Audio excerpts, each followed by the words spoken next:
Yes, yes, y'all. Yes, yes, y'all. It's Saturday night. Therefore, Saturday night shoot the breeze. I want to thank everyone who will be here tonight. Those live in the chat. Those of you who will be on the panel. I want to thank everyone who was here last week. Similarly, those who are on the panel, those who are in the chat, thank you for making the show what it was last week. Hopefully, we can make it just as good this week. If you can hear my voice, I see there's a few viewers here. If you can hear my voice, please drop a 1. Let me know that I can be heard over the digital airwaves of YouTube. You know the deal. I like to, before I start the show officially, I like to let people know what we're discussing tonight as best as I can.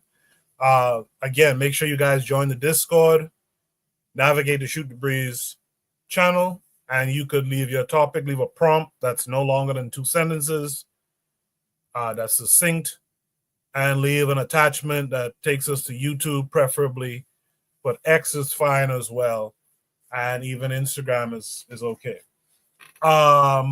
Make sure that it's not copywritten stuff like from Disney, FIBA, ABC News, Netflix, that kind of thing. They give me a strike for that every time.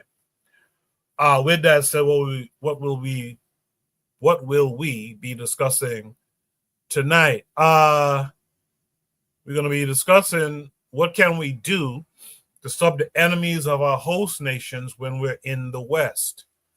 We're going to try to answer this question: is the real power for Black people in building brands and products that give back to the community? We're going to have a follow-up of the Botham Jean case. Ghana just granted hundreds of Diasporans citizenship. Does this spell disaster or boost for that country? We're going to try to answer the question, are we going to ever get rid of these colonizer religions? So those are the 5 topics we have tonight. If we get through them fast enough, I will add another topic from the Discord. In the meantime, I see, while I was reading what was coming up, I see KW Don 7 typed 1. Shout out to KW Don 7. Trigger Happy 262 typed 1. Shout out to Trigger. Anthony McPhail typed 1 as well. He also said he'll be on in a few, so he's going to be one of our panelists tonight. Cheryl Easy E said, greetings, missed the past 4 discussions. Oh, I should give you detention for that. You shouldn't miss class. But anyone who wants to join the panel tonight, the link, the StreamYard link is pinned to the top of the chat. So anyone can join. Everyone is invited. Once you're Black equals African, you're good here. So click that link, join the panel tonight. This will be the last StreamYard episode. I'm streaming from StreamYard. StreamYard's prices got ridiculous. So I'm looking, Brother Bakari put me on to something else. I'm trying to figure it out. Couldn't figure it out in time for tonight's show. So if you want to help donate to the show in terms of a streaming subscription, hit the Cash App or hit the PayPal. That'll be much appreciated. In the meantime, though, I'm going to start the show officially. And on the other side, I'm going to introduce any and all panelists, as well as drop Shoot the Breeze topic number 1. So do stay tuned.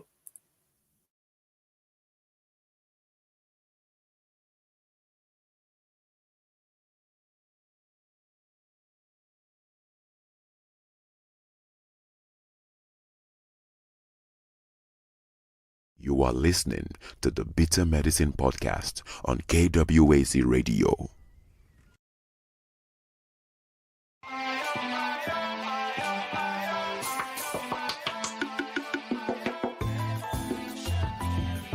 Welcome to the Bitter Medicine Podcast, where it's all about Black empowerment. Our show focuses on Black news and entertainment, arts, science, economics, history, people and strategies that uplift, empower, and motivate Africans within the diaspora. And now your host, whose favorite color is black, Goku.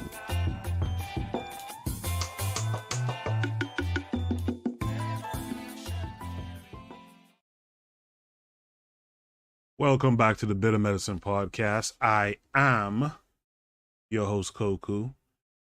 Just want to remind you guys before we get the show rolling that this show is part of a podcast network called KWAZ Radio. There are other shows on the network you are invited to tune into. This is D Webb with the Harsh Reality Podcast, asking you to tune in where we tackle the news of the day that affects our community, only on KWAZ Radio. Peace, family. This is Oni, inviting you to listen to the Pro-Black Perspective, where black problems are addressed with black solutions. Greetings, fam. Tune in to The Learning Curve with me, the Revolutionary Matron on KWAZ Radio. You are listening to the Bitter Medicine Podcast on KWAZ Radio. Yes, y'all. Also check out Brother Bakari's podcast. Check out Kofi the Black Critic. Check out the Forecast Radio, as well as Realm in the Bush, also on KWAZ Radio. I see a few other people join since I last shouted out, folks. So Lero's out there saying, peace, loved ones. Been a minute. Yes, it has, sis. Thanks for coming through. We got Daily Affirmations by Pauline, who was here saying good evening. We got the matron saying greetings. Greetings to the matron. Make sure you guys support the matron. You got the Forecast Radio saying, yo, what's up? So, have a good little crowd of people out there in the chat so far. Make sure you guys hit the like button for me. Hit the like button. Share the episode on your social media. Let people know who you're hanging out with, where you're hanging out with. People of like mind, of course. Let them know where you're hanging out tonight. Without further ado, let me introduce my panelists so far tonight. I got Black Steel with me. Black Steel, how are you this week? I'm doing good, Koku. How about yourself? I'm hanging in there, man. I can't complain. Thanks for coming right. through. We got Bwana Hagaziki. Bwana, how are you this week?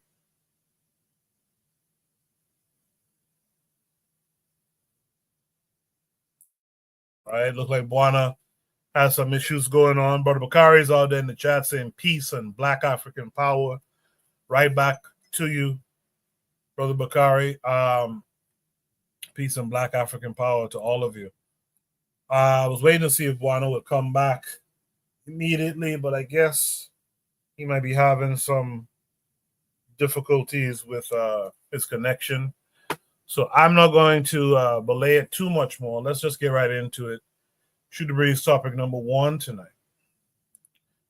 Shoot the Breeze topic number 1 says, what can we do to sub the enemy of our host nations when we're in the West? What can we do to sub the enemy of our host nations when we're in the West? This comes with an attachment that takes us to X, formerly known as Twitter. This is a tweet from Ace Smart. Let me just make sure everything looks right. Yeah, this is a Twitter from Ace Smart. So, excuse me, Mr. Vladimir Putin. We as a country don't F with Joe Biden. So this is a little over a minute video. We'll watch it, then we'll discuss it. If you don't mind. Excuse me, Mr. Vladimir Putin, if you don't mind, give me 2 seconds of your time. We sick of this nigga here. Please don't blow us up behind him. We don't like him. Not even his own side fuck with him. It's clear what he's trying to do. And in honor of us trying to help you out, not get us blowed up, you can blow that motherfucker up. If you don't mind. Just don't blow us up. Call Trump. He about to be in office. Give him 20 more days. Fuck. Give him like 25 more days. He'll be in office, man. Come on, bro. Just please stall us out, Debo. You want my chain? Huh? You want to afford it? I got some change. Hold on. I got some change. I got a 20 right here. Come on, y'all. Let's put together, give Vladimir Putin something special. Joe fucked over us. I got 20, Mr. Putin, with a very sincere apology. I'm gonna get down like they did for Kwanzaa. All right, I'll just play one more time to give everyone an opportunity to settle in real quick. So one more time, just 1 minute. Excuse me, Mr. Vladimir Putin, if you don't mind, give me 2 seconds of your time. We sick of this nigga here. Please don't blow us up behind him. We don't like him. Not even his own side fuck with him. It's clear what he's trying to do. And in honor of us trying to help you out, not get us blowed up, you can blow that motherfucker up if you don't mind. Just don't blow us up. Call Trump. He about to be in office. Give him 20 more days. Fuck.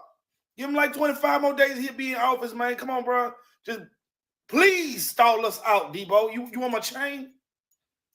Huh? You want to afford it? I got some change. Hold on. I got some change. I got a 20 right here. Come on, y'all. Let's put together, give Vladimir Putin something special. Joe fucked over us. I got 20, Mr. Putin, with a very sincere apology. I'm gonna get down like they did for Kwanzaa. All right, that's an interesting attachment there. Let's see if Buana's cooking right now. Buana, how are you this week?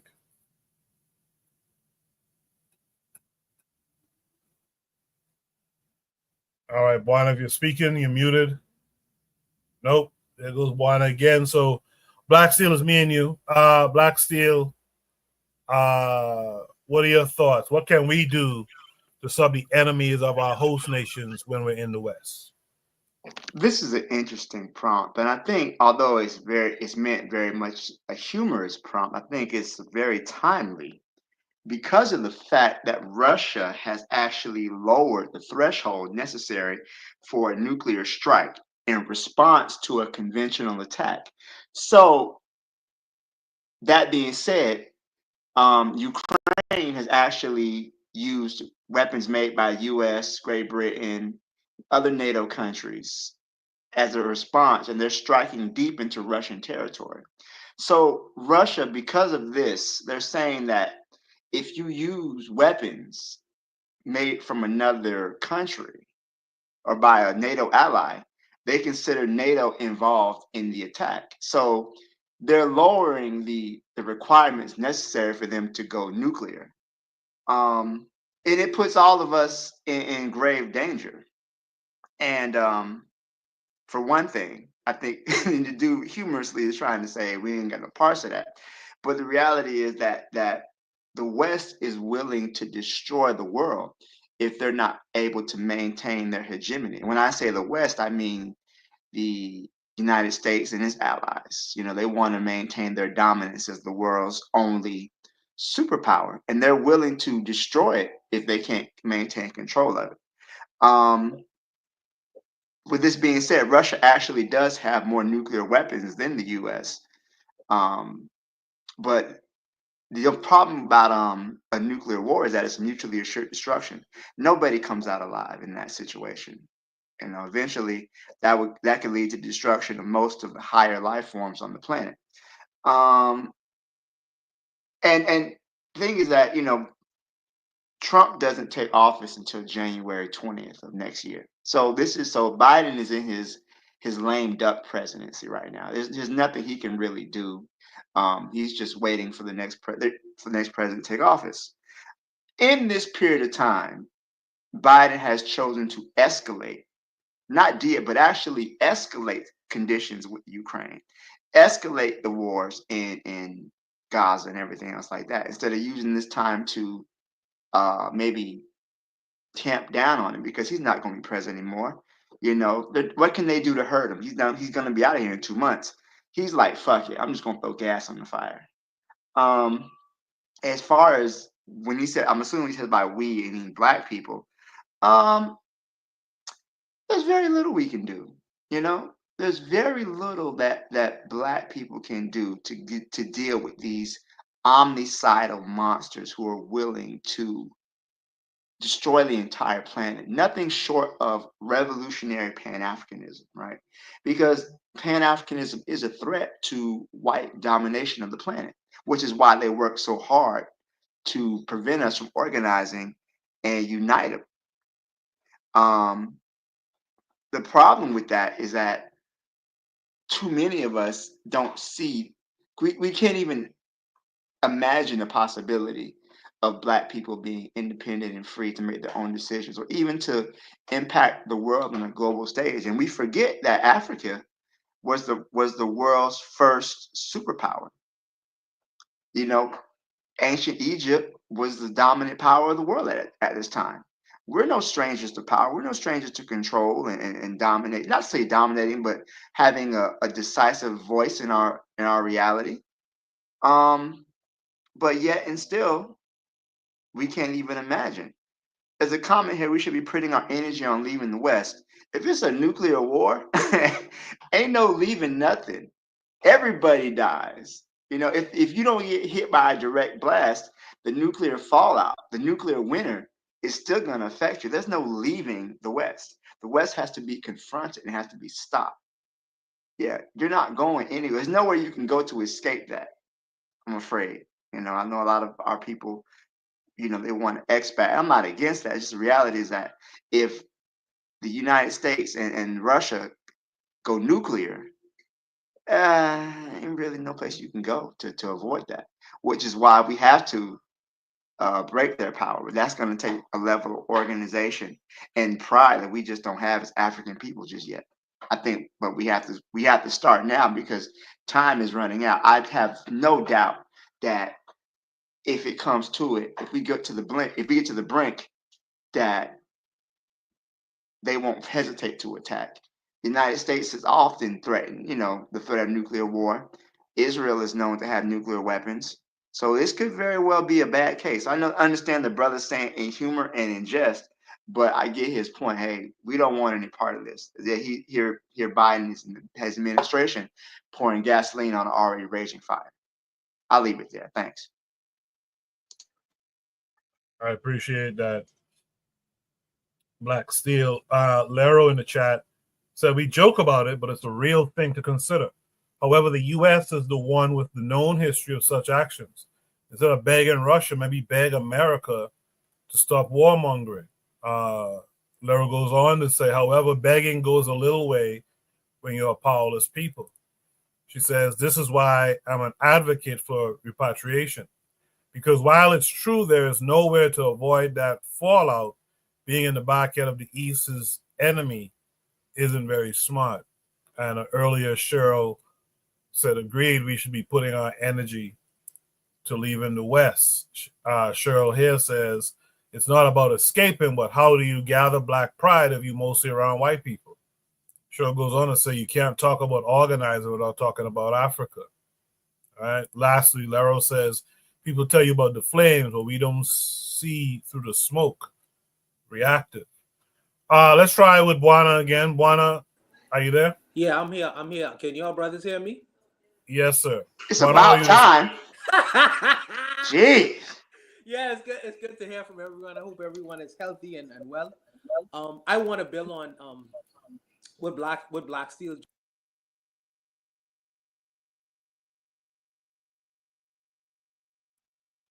Buana, you cut out? Oh, come on, Buana. You got dial-up internet, man. What's going on? Buana. In the meantime, let me, Buana, fix your situation. We can't hear you. In the meantime, let's welcome in our brother to Forecast Radio. Forecast, how are you this week? What's going on, Koku? How are you doing, my brother? Good, man. Thanks for coming through tonight. How are you? I'm good. All right. Forecast, what can we do to stop the enemies of our host nations when we're in the West? All right, so my answer to this would be, as individuals, you know what I'm saying, you have to find whatever goal it is that you're trying to achieve to get you in a position to where you could be stable for yourself first and foremost, like whether it be making a business or whatever, and then of course fellowship with the people that's already in your lane that's Black around you, you know what I'm saying? And you link up with the people once you start having resources and the things you need. You start linking up with the like-minded people around you, whether you have meetings, discussions, or whatever, and you start making plans for whatever you want to do, and then y'all raise money to a point where you build in your own communities and your own locations and all of this other stuff. And then once you have your resources and all of that, you reach out, because if you realize, because I agree with Black still when it comes to like certain things. There's nothing we could do right now because we at the mercy of other people. If we go to war, we'll be fighting for a European nation, most likely, for most of us. And if something happened, like right now, that's why you start from the basics, right? So once you build up the resources and all of that, you start going over there, even if it's individuals or individual groups, where you putting money together to either acquire land or resources that's from the land, and helping the people over there manufacture and get the stuff that's out of the ground, because there's uranium over there too.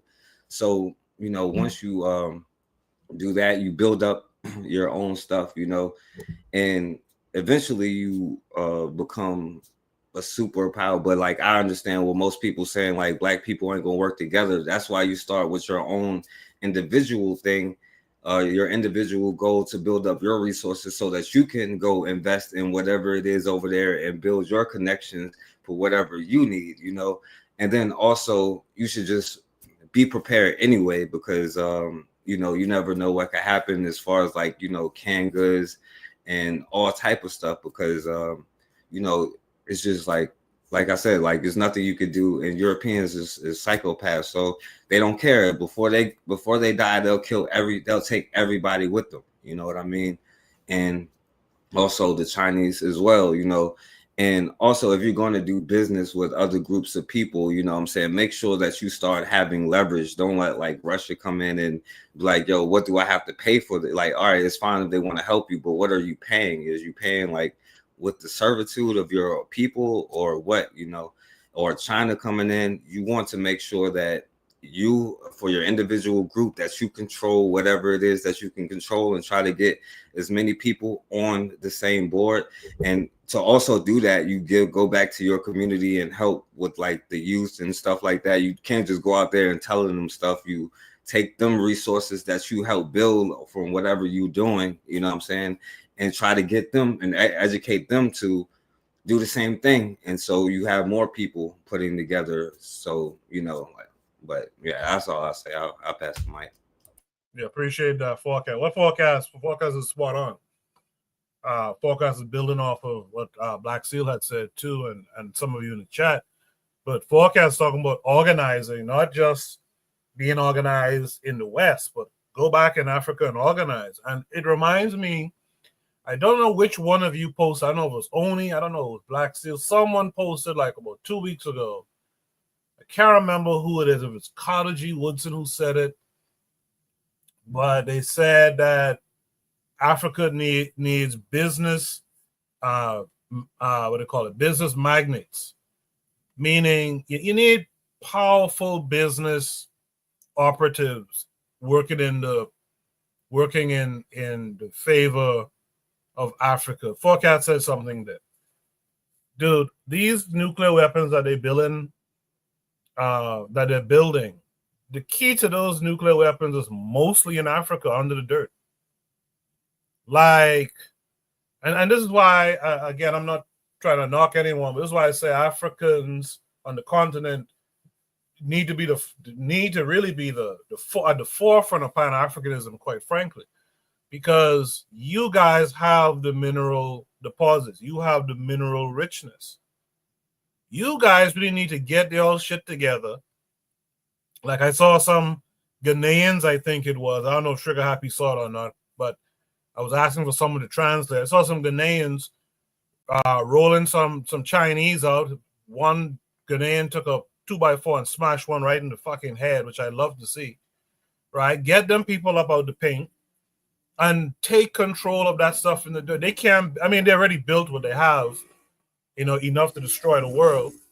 But you can take that shit too and start organizing around science and what have you, and start building some stuff too.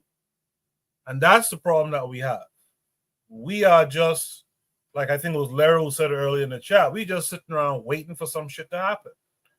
I like what Brother Bakari said in the chat earlier too. He said, I know the guy in the video, this is Brother Bakari. I know the guy in the video is joking, but we always show our fear of white people publicly. I hate that too. I get it was like tongue in cheek, but like Black Seal said, there's some real seriousness to this too. Trigavi 262 plus in the chat says to stop them, organize, or leave the West.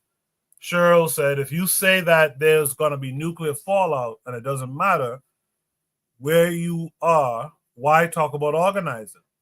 Black resources, the highest resource-rich nation in the world, and we don't want to connect. Cheryl later said, exactly, brother. I think she was referring to something I said. Lero says, making moral appeals to power is futile. You can't stop those nations. You can only leverage yourself to counter. Africa supplies the world with their nuclear programs, but have none themselves. That's the craziest part. Now, it sounds like Traore and them are going to change that. Hopefully the people are organizing defenses around him and his people, but it sounds like they're going to try to organize it. That's what we need. Instead of just being reactionary to some shit that's happening. It's like how Thanksgiving is coming up now, right? So-called Thanksgiving. You have the adults table, and then there's the children's table. Like, we are perpetually at the children's table, talking a bunch of nonsense. We have to be better than that. Let's try with Buana. One more again. Buana. Can you hear me, Coco? Yes, sir. I can hear you now. No, I'm good. You was trying to get to me. You was trying to. I thought I heard. Y'all didn't hear what I had to say? No. Wow. Okay, so let me start again. Okay. So Black Steel mentioned something as to Joe Biden exacerbating the crisis in the Ukraine. And what I said is that Joe Biden has shown himself to be a lame duck president. So I don't understand why he wants to exacerbate a situation when he's on the way out. He's proven himself to be senile. He's senile. He is not all there.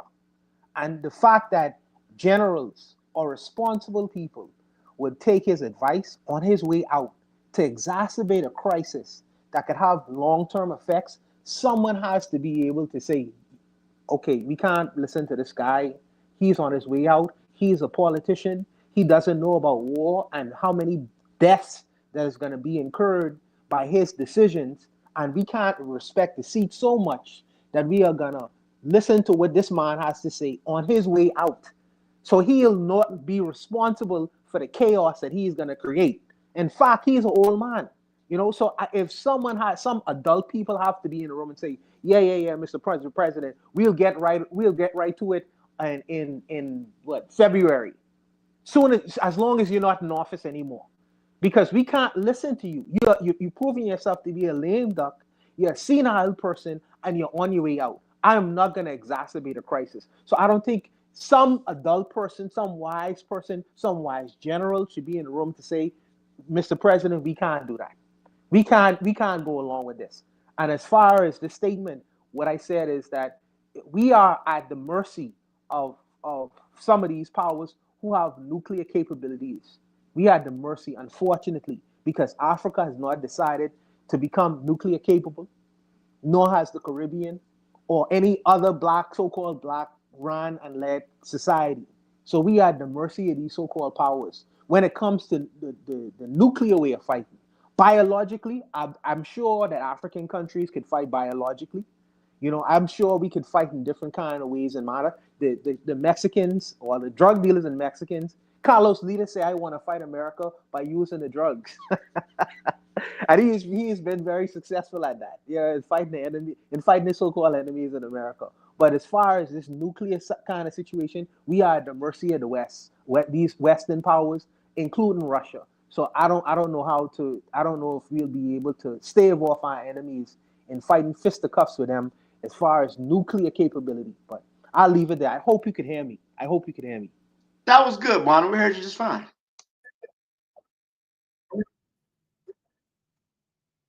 Yeah, that was good. I want to say something real quick though about what Juan said when he. All right, let me just hit some. Go real ahead. Quick. Lero says that we cooperate with Russia, China, there needs to be a tech information exchange, which is why I get down with how the AES deals with these nations compared to some others. Trigger Happy 262 Plus says, yeah, our dealings have to be in getting technology and not an import of culture. Absolutely. Cheryl said the European leader said, if you don't want other nations to bother Africa, get some nukes. Yeah, I saw that, white boy. That was like this past week, I think. And I was surprised not surprised. I was more so questioning why would he say that.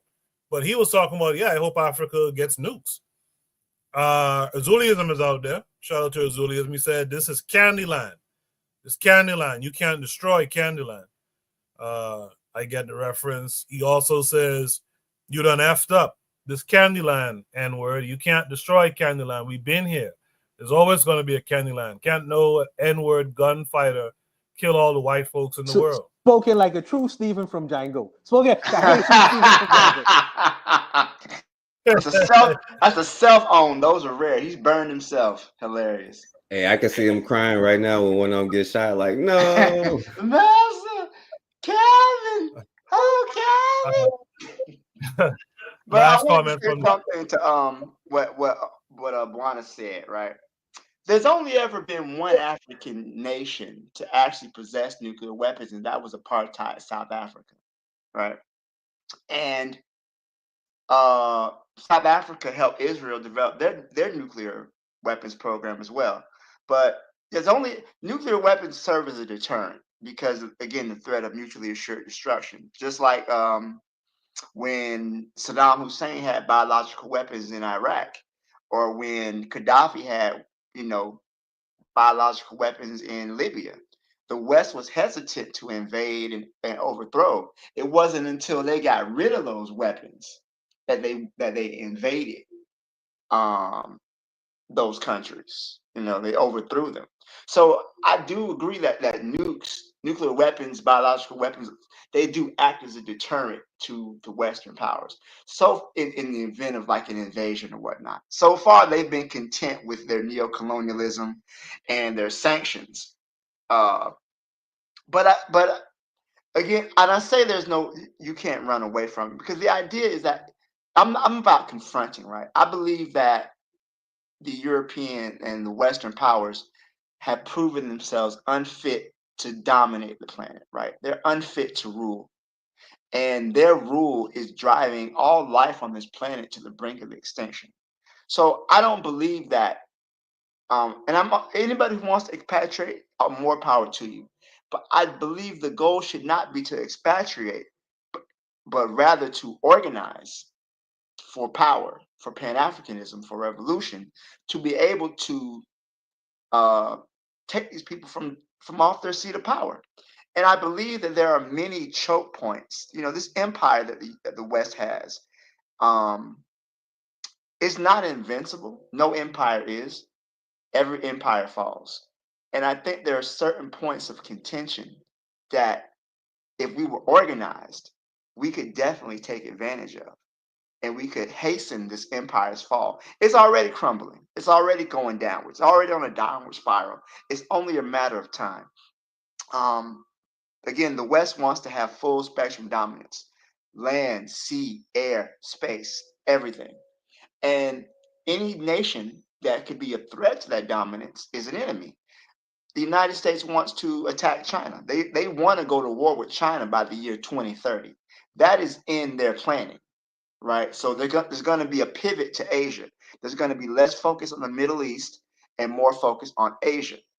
That is the whole reason for the attack in Ukraine, because they see Russia as a threat to global dominance as well. If they can bog Russia down in Ukraine, similar to how the U.S. was bogged down in Afghanistan, or how they were bogged down in Iraq, or even the Soviets were bogged down in Afghanistan as well during the 1970s and 80s. That's the idea, to get Russia bogged down in Ukraine. So that way, when they make a move against China, China will be cut off. But in reality, this attack on Ukraine has actually brought China and Russia closer together as allies, which makes the U.S. Puts them in a more precarious position. They're isolating their allies, for one, and through various reasons. Is definitely something that as we have to pay attention to. And Black people, at least especially not in the United States, because we're such a minority here, but we have a lot of support internationally that can be used to help hasten the demise of this system that we have in it. So I'll leave it there. Appreciate that, Black Seal. Laro in the chat says we must take our scientific and military development seriously. It must be hand in hand, even. AI controlled drones, 5G warfare is coming to our future, and many of our people can't put food on the table. She goes on to say there won't be any Black power in the U.S. If people think Black people are going to organize to take down the U.S., I got a bridge to sell you. No disrespect. Logically, it's unrealistic. Trigger Happy 262 says the constant battle between Russia and the rest of Europe is the battle for Europe, with Ukraine as the battleground to disrupting any sort of Russian military border. Cheryl says you need access to serious Pan-Africanness on the continent to have power of influence over the generations. Once a generation, I guess, emerges that aren't obsessed with European and Arab religion, we will win. We'll talk about these Abrahamic religions tonight as well. Lastly, Laro says white nationalists spend the greater part of the year comparing Black folks to Hamas. Were you ready for that treatment? Great question. It's coming whether we're ready or not, though. It's, you know what, that's a good point, because we always talk about what's going on overseas, but there's such a thing as imperial blowback, meaning that what happens out there in the empire eventually comes back home. That's what Malcolm X said when he said chickens coming home to roost. The violence America had overseas came back as a boomerang and killed its president. So that's a really good point, what Laro said. I wish she'd come up. We need more sisters on board the panel. Hint, hint, wink, wink. Hint, hint, wink, wink. I appreciate that. Any other last thoughts from the panelists here? Yeah, I'll say this. Okay, go ahead. No, well, I'll just say one thing, because I agree with that. Like, until you have something that you can stop people just from coming in and taking your stuff anyway. And if they're going to do it, like, I don't know if y'all think like Hamas fights back or whatever, you know what I'm saying? But I know Black people don't, you know, so that's what I do know. And like, as far as like nuclear bomb, and like, as far as us being afraid of it, I don't think that we'll ever be ready until we not only not be afraid of it, but consider maybe even using it ourselves. But I ain't, you know, but I'll leave it at that. So thank you for that forecast. In the chat, Cheryl agrees. She says Laro makes a good point. Trigger Happy 262 Plus says Black people in America still believe in an American project. In all forms of people activity, Black people are losing. You can go from dating to politics. You don't win in another man's country. Ain't that the truth? Laro says, plus honestly, when we talk about nuclear war, Israel seems more likely to first drop a nuke. That was a real good discussion. I really appreciated that from the panelists as well as the chat. Let's keep that energy going for the rest of the night if we can. Let's go to Shoot a Breeze topic number 2. Shoot a Breeze topic number 2 says, is the real power for Black people in building brands and products that give back to the community? This came with a link that takes us to Instagram, and we're going to hear from Master P. I'll play the video at least once, maybe twice, and then we'll discuss it. We have to deprogram our mindset and stop hating on. But I'm out of the music industry because Ain't no money in the music industry. And I know people might get mad and trip, but I'm just saying, y'all know it's a lot of things that we used to do. It ain't no money, and you know it done tapped out. They trying to figure out how to make money off of streams. When Snoop put a post up, said, man, I sold 1 billion streams. I only made this little money. Where the millions at? We knew where our money from because we had tangible goods. And that's why I got into the product game. We could actually have tangible goods. I told people all the time, product outweighs talent. Product gonna be around when we not here. Michael Jordan is still successful because of the shoes, not because him shooting balls into the hoop. That been over. Father Time did that. But guess what? Look at the business he was able to create. African-American owned. So people laugh at me, say, well, Pete, why you came up with cereal? We're the #1 consumer of cereal. Go look and see how much those big companies make off of us. And then people tell me, oh, well, you got sugar in the cereal. They've been having sugar in their cereal for 100 years. So you wouldn't want me to build a brand and a company and put money back into our community, educate our people, give our people opportunities and jobs, but y'all gonna let them do it? That's like somebody saying, don't make Snickers. If we make a Snicker, oh man, the black man got a Snicker with sugar. That was the Snicker been had. What you want me to make? A sugar-free Snicker? We have to deprogram our mindset and stop hating on. But I'm out of the music industry because ain't no money in the music industry. And I know people might get mad and trip, but I'm just saying, y'all know it's a lot of things that we used to do. It ain't no money, and you know it done tapped out. They trying to figure out how to make money off of streams. When Snoop put a post up, said, man, I sold 1 billion streams. I only made this little money. Where the millions at? We knew where our money from because we had tangible goods. And that's why I got into the product game. We could actually have tangible goods. I told people all the time, product outweighs talent. Product gonna be around when we not here. Michael Jordan is still successful because of the shoes, not because him shooting balls into the hoop. That been over. Father Time did that. But guess what? Look at the business he was able to create. African-American owned. So people laugh at me, say, well, Pete, why you came up with cereal? We're the #1 consumer of cereal. Go look and see how much those big companies make off of us. And then people tell me, oh, well, you got sugar in the cereal. They've been having sugar in their cereal for 100 years. So you wouldn't want me to build a brand and a company and put money back into our community, educate our people, give our people opportunities and jobs, but y'all gonna let them do it? That's like somebody saying, don't make Snickers. If we make a Snicker, oh man, the black man got a Snicker with sugar. That was the Snicker been had. What you want me to make? A sugar-free Snicker?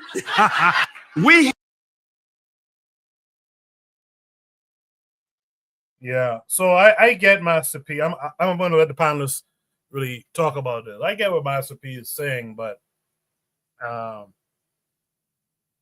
these people have been making a sugar-filled Snicker or cereal for 100 years, but that doesn't mean you can't do something for your people and it's a bit healthier.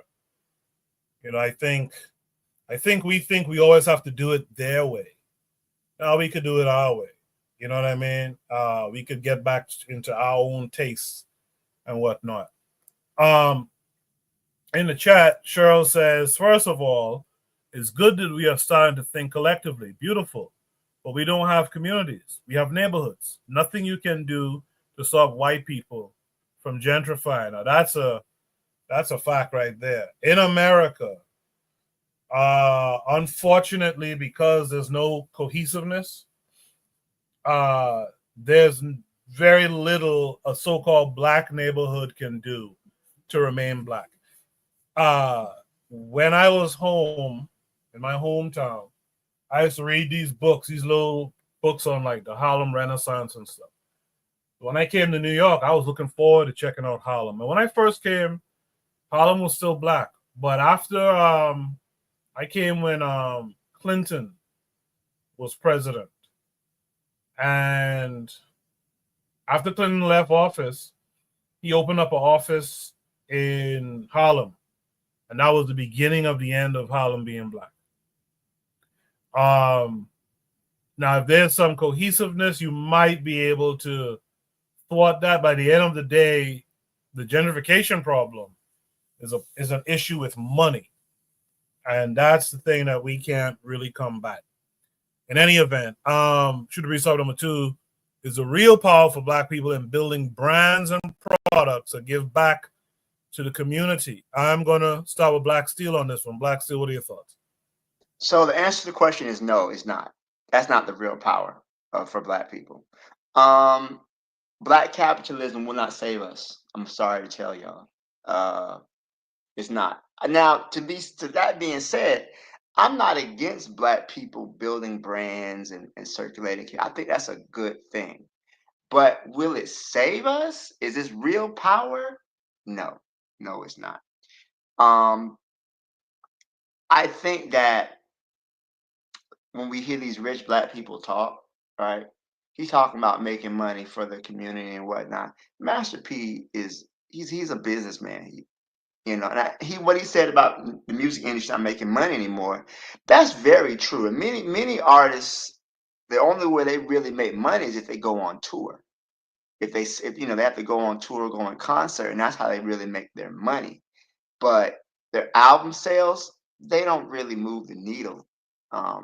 Many of our famous artists died broke. They didn't have any money. I know even rappers like Tupac and Notorious B.I.G. were broke when they passed away. They didn't have any money. But I do think that using the Black dollar, circulate in the community, that's a good thing. But I also don't think that it's going to lead to power, because again, we're, like someone mentioned, we're still in America, and any type of Black advancement, usually is met with a white Black backlash. We don't control the means of distribution. We don't control the means of production like that. So although it's good, I don't think it's a bad thing, but I don't think that amassing capital, amassing fiat is the solution to our lack of power. I think more of it could be built in organization. Yeah, but I think that, in my opinion, Black capitalism is not going to save us. I don't think that I don't think that one particular thing is going to save Black folks. This is one of the only really, in terms of bones of contentions. Can I be heard? Can somebody hear me? I hope somebody can hear me. Anyway, I can hear you. Okay. So in terms of one of the bones of contentions, me and Black Steel has, we have an economic one. We really disagree very few times on very few subjects, but this is one of the things we kind of like part companies with, because I think that economic power is something that can be helpful to Black Americans, and not only the Black Americans but the Black world. There's something to be said when you're in a capitalist country and to suggest that economics can't help you and not save you completely, because there's other shortfalls that we have. That's why I'm not into the reparations argument, because the reparations argument is solely built on a check. That's not going to rescue the minds of Black folks only. It'll be helpful, but it won't solve the crisis that the Black world is currently under. So on that particular instance, we agree. We agree on that. However, I think that economic power is something to be dialogued and discussed about, because we've been denied the economics, not only of America, which is a capitalist country, but everywhere else in the world. Money is one of our biggest issues, and these are topics you must confront. I think that Master P is ahead of his time, though, just as Garvey was, unfortunately, because his mindset and the thinking. I appreciate men like Master P, because Black Steel referred to him as a wealthy man, but he wasn't always wealthy. There was something that he did in between that get him from point A to point B. And this is something I feel that the Black community does not like to discuss in dialogue. Business, money, working together, supporting our businesses. One of the things Black Steel says that he is within America, and I think that's a problem when it comes to his capitalistic argument, because he said we don't control the means of production. Well, you know what? If Master P take that African American focus and take it globally, and starts to grow wheat in places like Ethiopia or on the African continent, growing wheat there, because the wheat is making the breakfast cereals. So you growing wheat because you have your own land in a large swath of an African continent. Then you selling that, then you manufacturing that and selling that cornflakes to Americans and everywhere else in the world. This is how Wheaties do it. This is how Kellogg's do it. Kellogg's has the ability to use American farmers. Okay, so since we don't have that avenue, we could use African farmers or Caribbean farmers. Take large swaths of land, convert that wheat into cereal and sell it to the American public or even globally.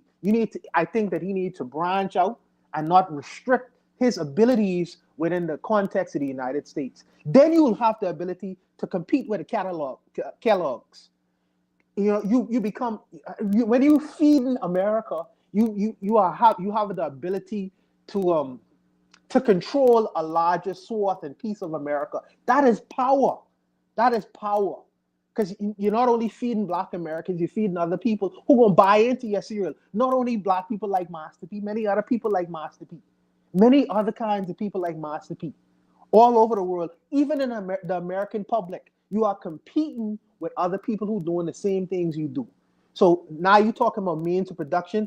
If I have African farmers producing my wheat on the continent of Africa or in America, and I am able to convert that into cereal, I am becoming a competitor because, as Master P said, cereal is sold in way larger than the rap industry or the record producing industry. It's much larger than that. So his vision is very, very big.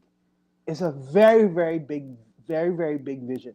But I think that sometimes his audience hasn't caught up with him as yet, just as Garvey. But I believe that economic power is something that we should consider. It's just a form of power.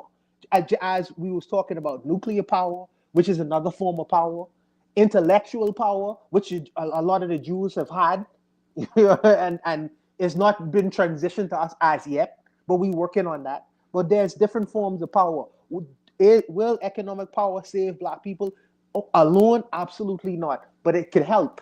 It could help. That's what I would say to that. It could help. Appreciate that, Buana. Yeah, definitely. Like I said earlier, I was trying to keep it brief, but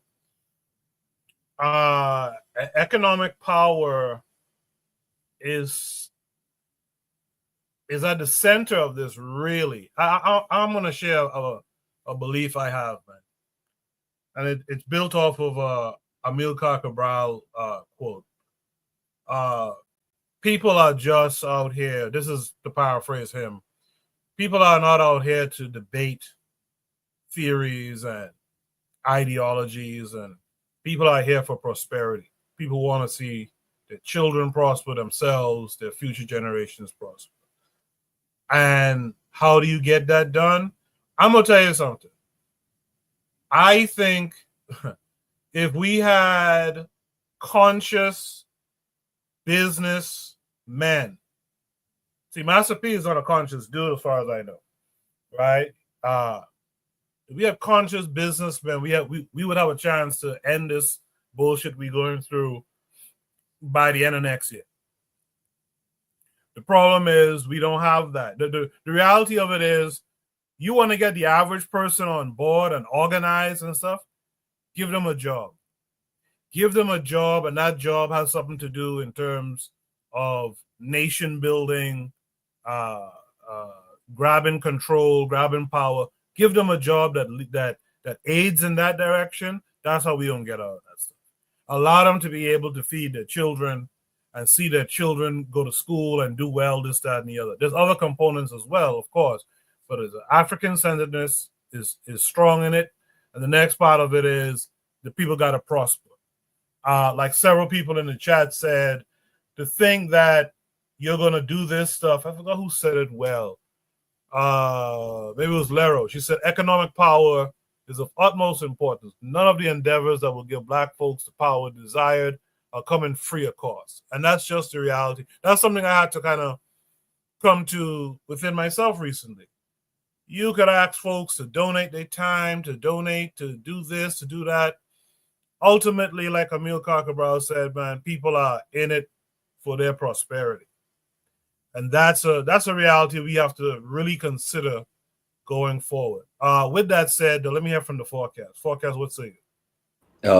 Yeah, I like what you just said, Koku, and that remind me of what my good brother MD2 said. He was like, "Yo, I might listen to Elijah Muhammad today. I might even like what he say, you know. But if I'm hungry, I'm still gonna eat a pork sandwich tonight. You know what I'm saying? Unless I find a way not to eat it. You know what I'm saying?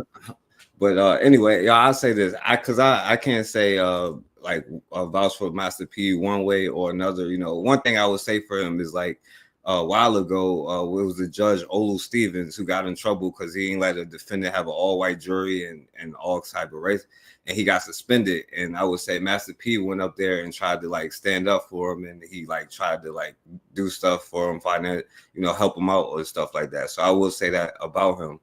And I agree with this 100%, like, because even what you said, Koku, like when you say like with the sugar and the not sugar, like, you know, and that's good, but it's like, what is the people buying though? You know what I'm saying? Like you could have the non-sugar and go out of business, but you could also do both.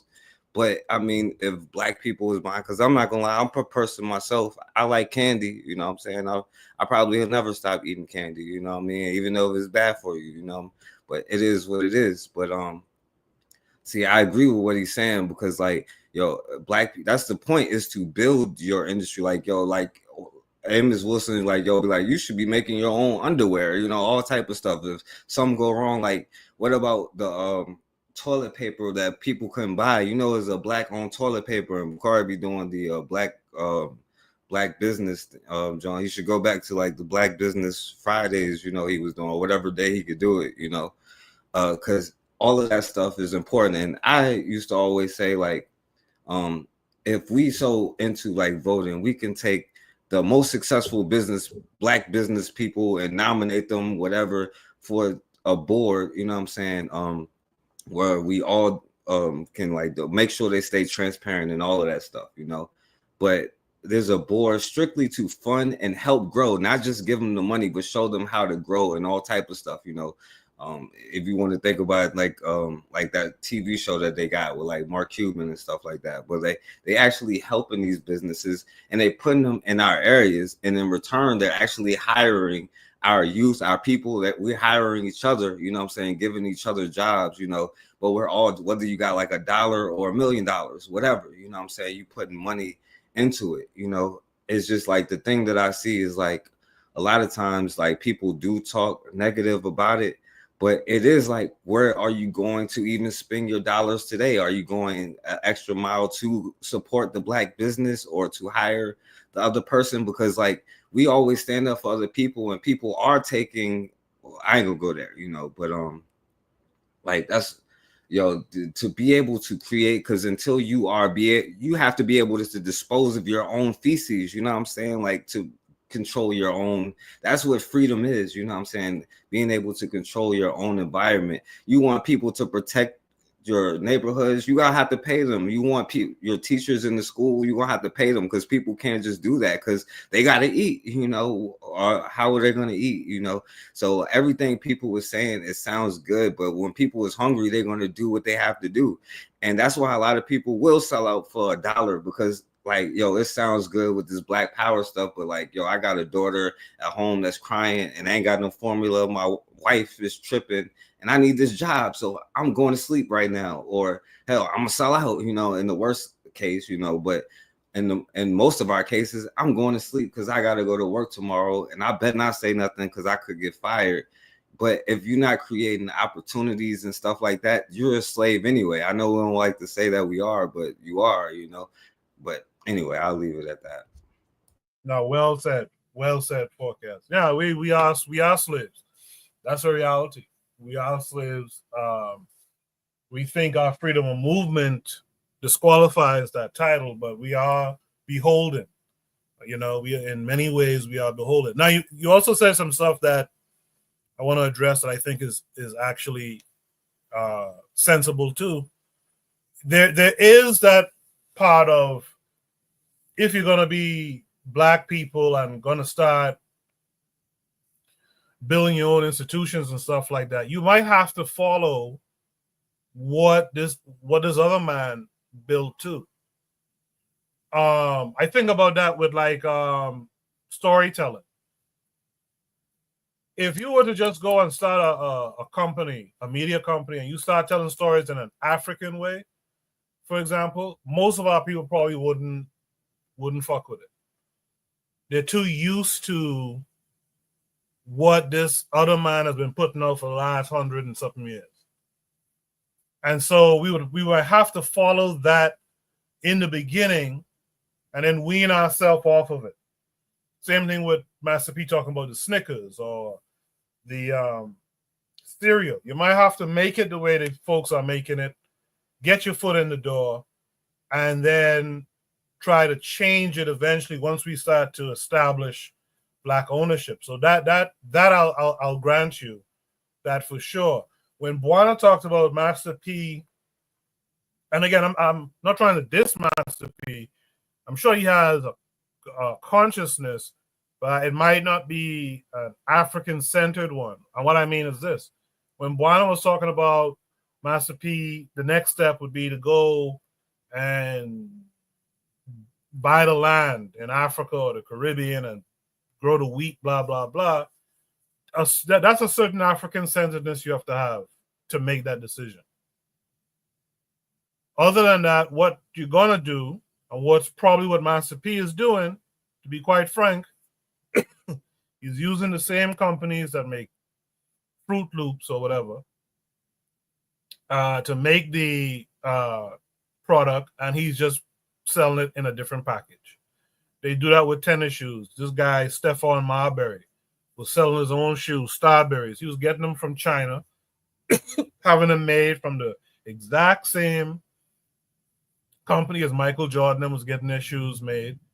And he just was selling them at a way more reasonable price. He was able to make money, not the multiple times money that Michael Jordan is making, but he was able to make some money as well. And he was using the same facilities, etc., just slapping his name on the thing. So I get your point. I think Forecast made a good point. I think all of you did make good points there too.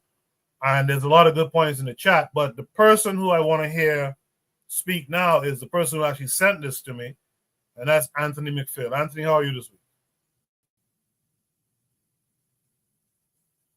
You got to unmute your mic, Anthony. Hey, I'm doing fine, brother. How you doing, Coco? I'm good, sir. I'm good. Thanks for coming through. Yeah, man. Peace to all the brothers and sisters on the panel, man. Peace to Lero, my boy Forecast, Buana, Black Steel, everybody, man. Peace to everybody. Yeah. Yeah, respect to you, Shreveport. Respect, man. Yeah, man. Hey, I think everybody made some great points, man. I like what Coco said, man. I like what Forecast said, and and Buana, as much as I disagree with some, he said something good. You know what I'm saying? When he was talking about the expanding outside of America, man, and going to the motherland. I mean, that's something. I mean, it's something that some brothers and sisters are doing now. You know what I mean? I've ran across a number of brothers and sisters who doing their thing over there. You remember Akon used to talk about that. Hey man, do what you do good over here, but go to Africa and do it. You know what I'm saying? Go there and build up, man. But yeah, I mean, I pretty much don't have no disagreement with anybody, man. I mean, like what the prompt said, well, will it save? No, it's not gonna save us. It's not gonna free you or save us here, but it ain't gonna hurt us either. Black business and working together, man, and building our brains and building whatever. I mean, because at the end of the day, we know one thing: the basis of power is land. You know what I'm saying? We need to have land. You have to have land where you can control resources and all. You know what I'm saying? Everything like that. That's power. That's real power. That's where the economic power come from, and every other kind of power come from having land. And like I said, I agree with what Buana was saying. Go over there, and work with our people over there. In Africa, on the continent. And work hand in hand with them. So it could be mutually beneficial for us and for them. You know what I'm saying? And for us as Black people as a whole. You know what I'm saying? So I ain't gonna go too much on it, man. You know, because everybody pretty much has said some of the same things I was thinking, man. So great part, man. Thank you, Coco. No, thank you for sending it to me. Yeah, Bonner, go ahead. No, yeah. To build on what Anthony was saying, I'm saying that the Black Americans have a lottery ticket.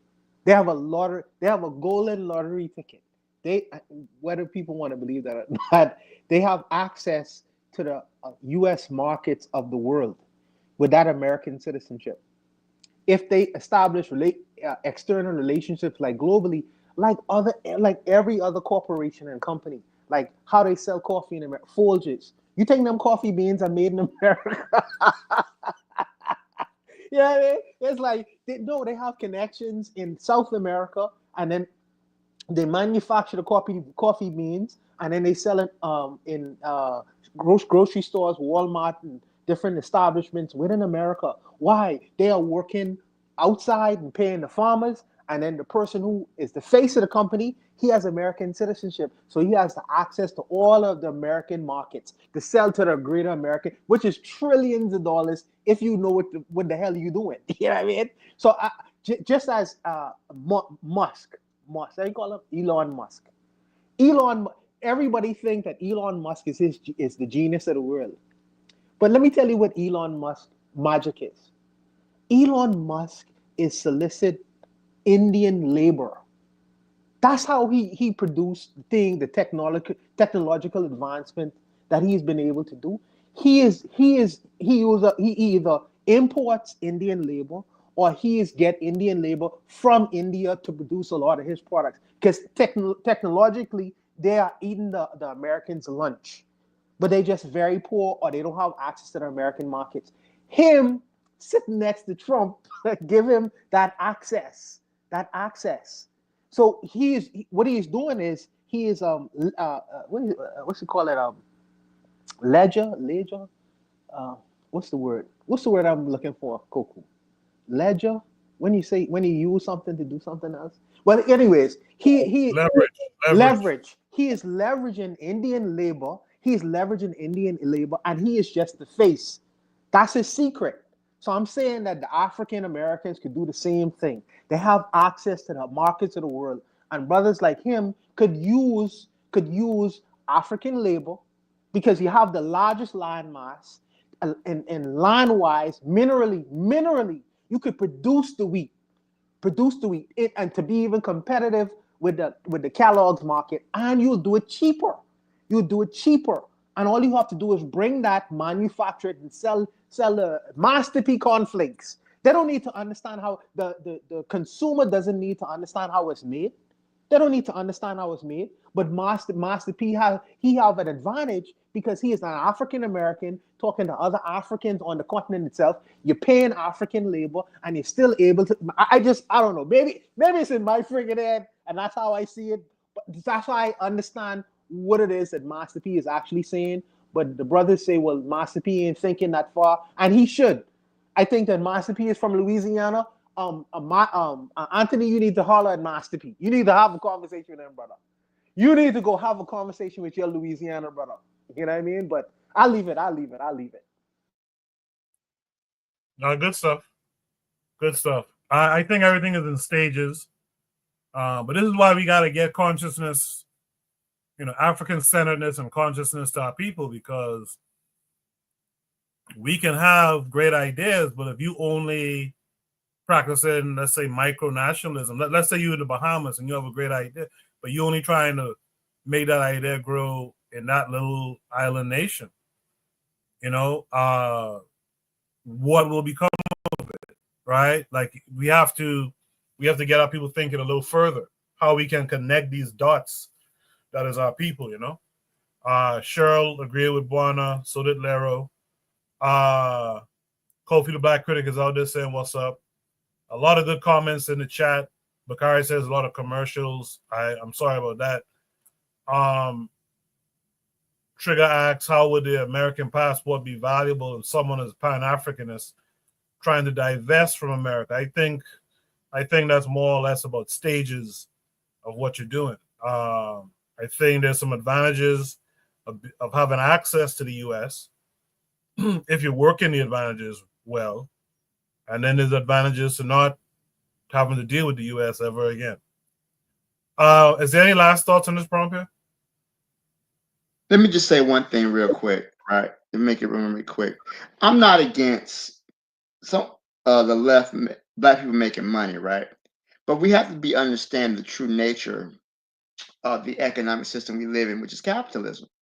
And capitalism does not create wealth, it concentrates wealth. So that way you'll have a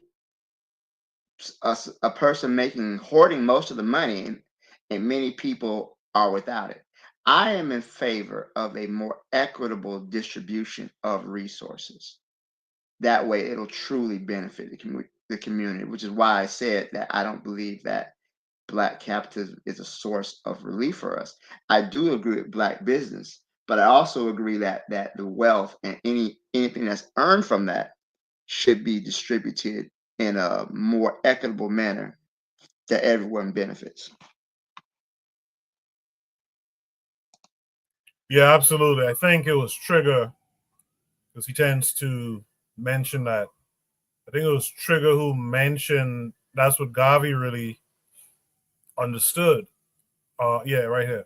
He says, yep, organizations can't only become grand with wealth.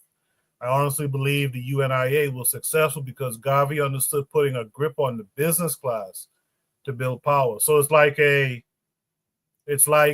you know, you build, like Black Silver said, you concentrate the wealth, but you have to redistribute it. You have to redistribute that wealth, in particular the surplus of wealth. You have to redistribute it, you know. And he goes on to say here, basically the business class must be controlled by a political class.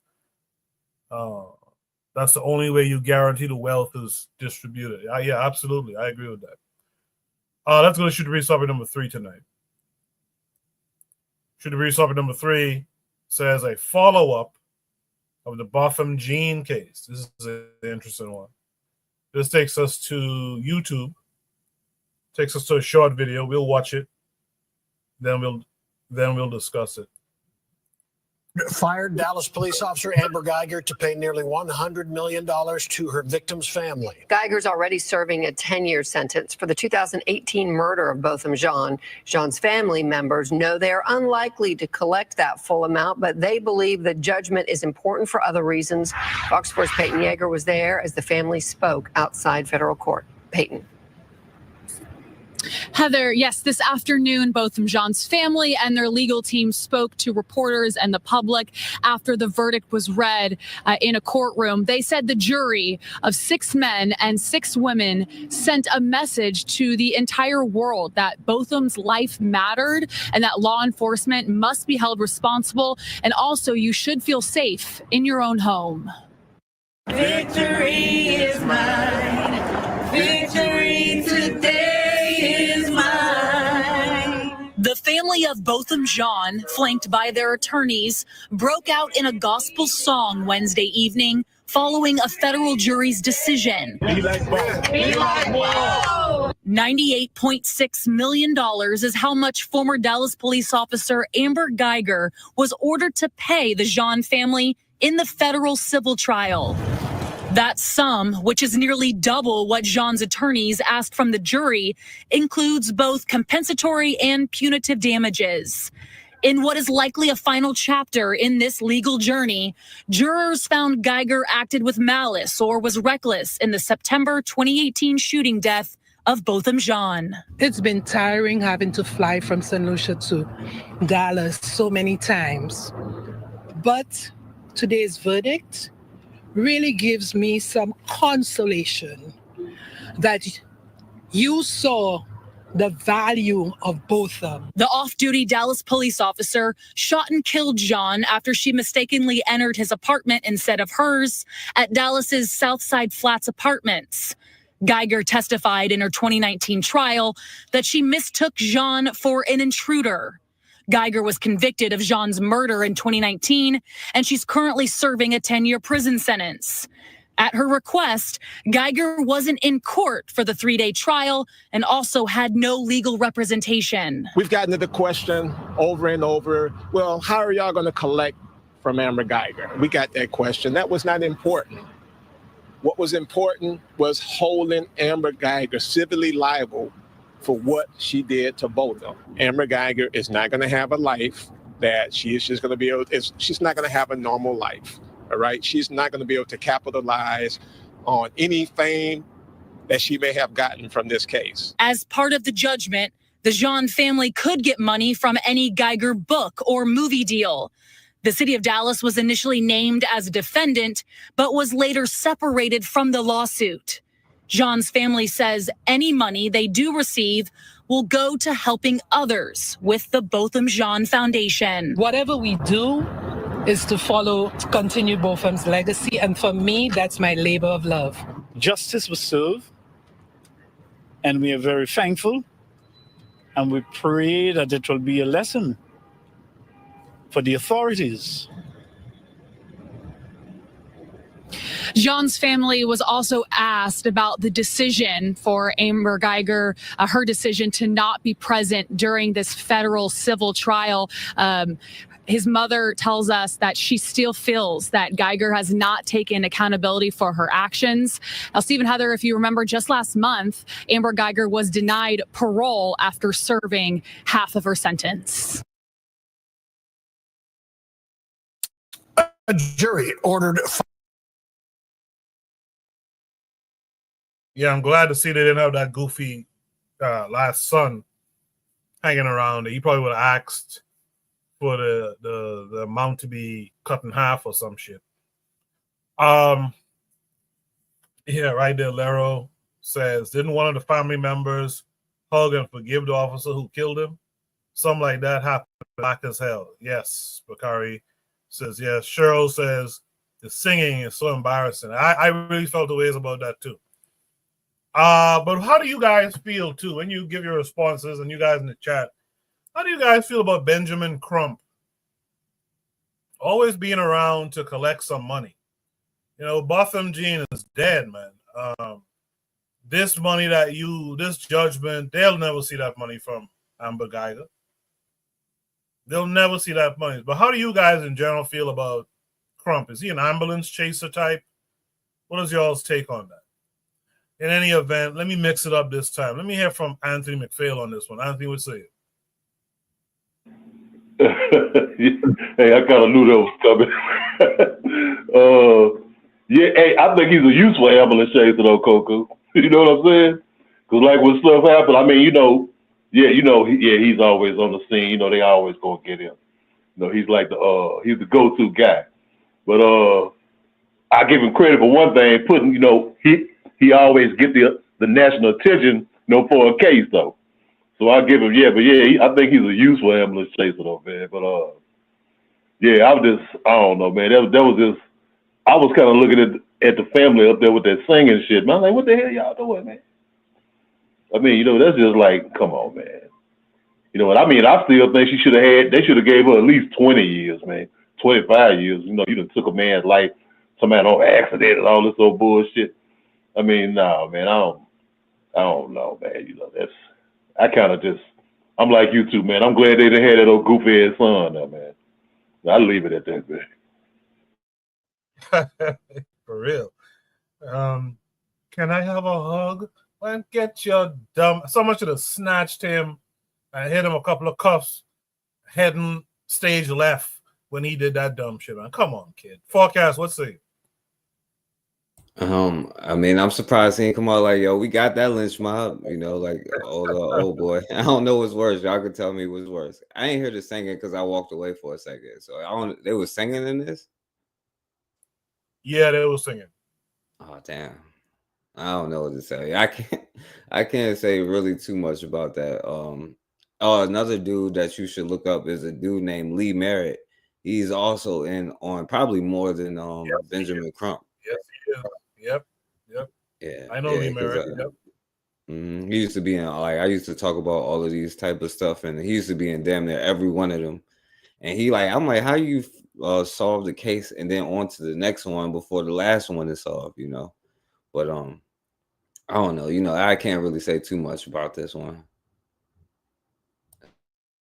I'll pass the mic. Yes, sir. I appreciate that. Black Steel, a follow-up to the Botham Jean case. What do you feel about it? Man, that singing was cringing. It was cringy, boy. I mean, I got some secondhand embarrassment them singing "Victory Is Mine" over a symbolic court case that they're never gonna collect on. That was ugh. But it's interesting. Why did they remove the city of Dallas from the lawsuit? The city of Dallas got the money to pay. They had the money. Why remove them? I thought that too. Go ahead. That was so weird to me.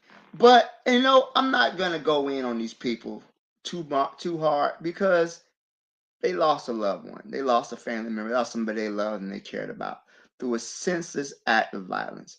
And I believe the only reason she got convicted is because it was just so egregious.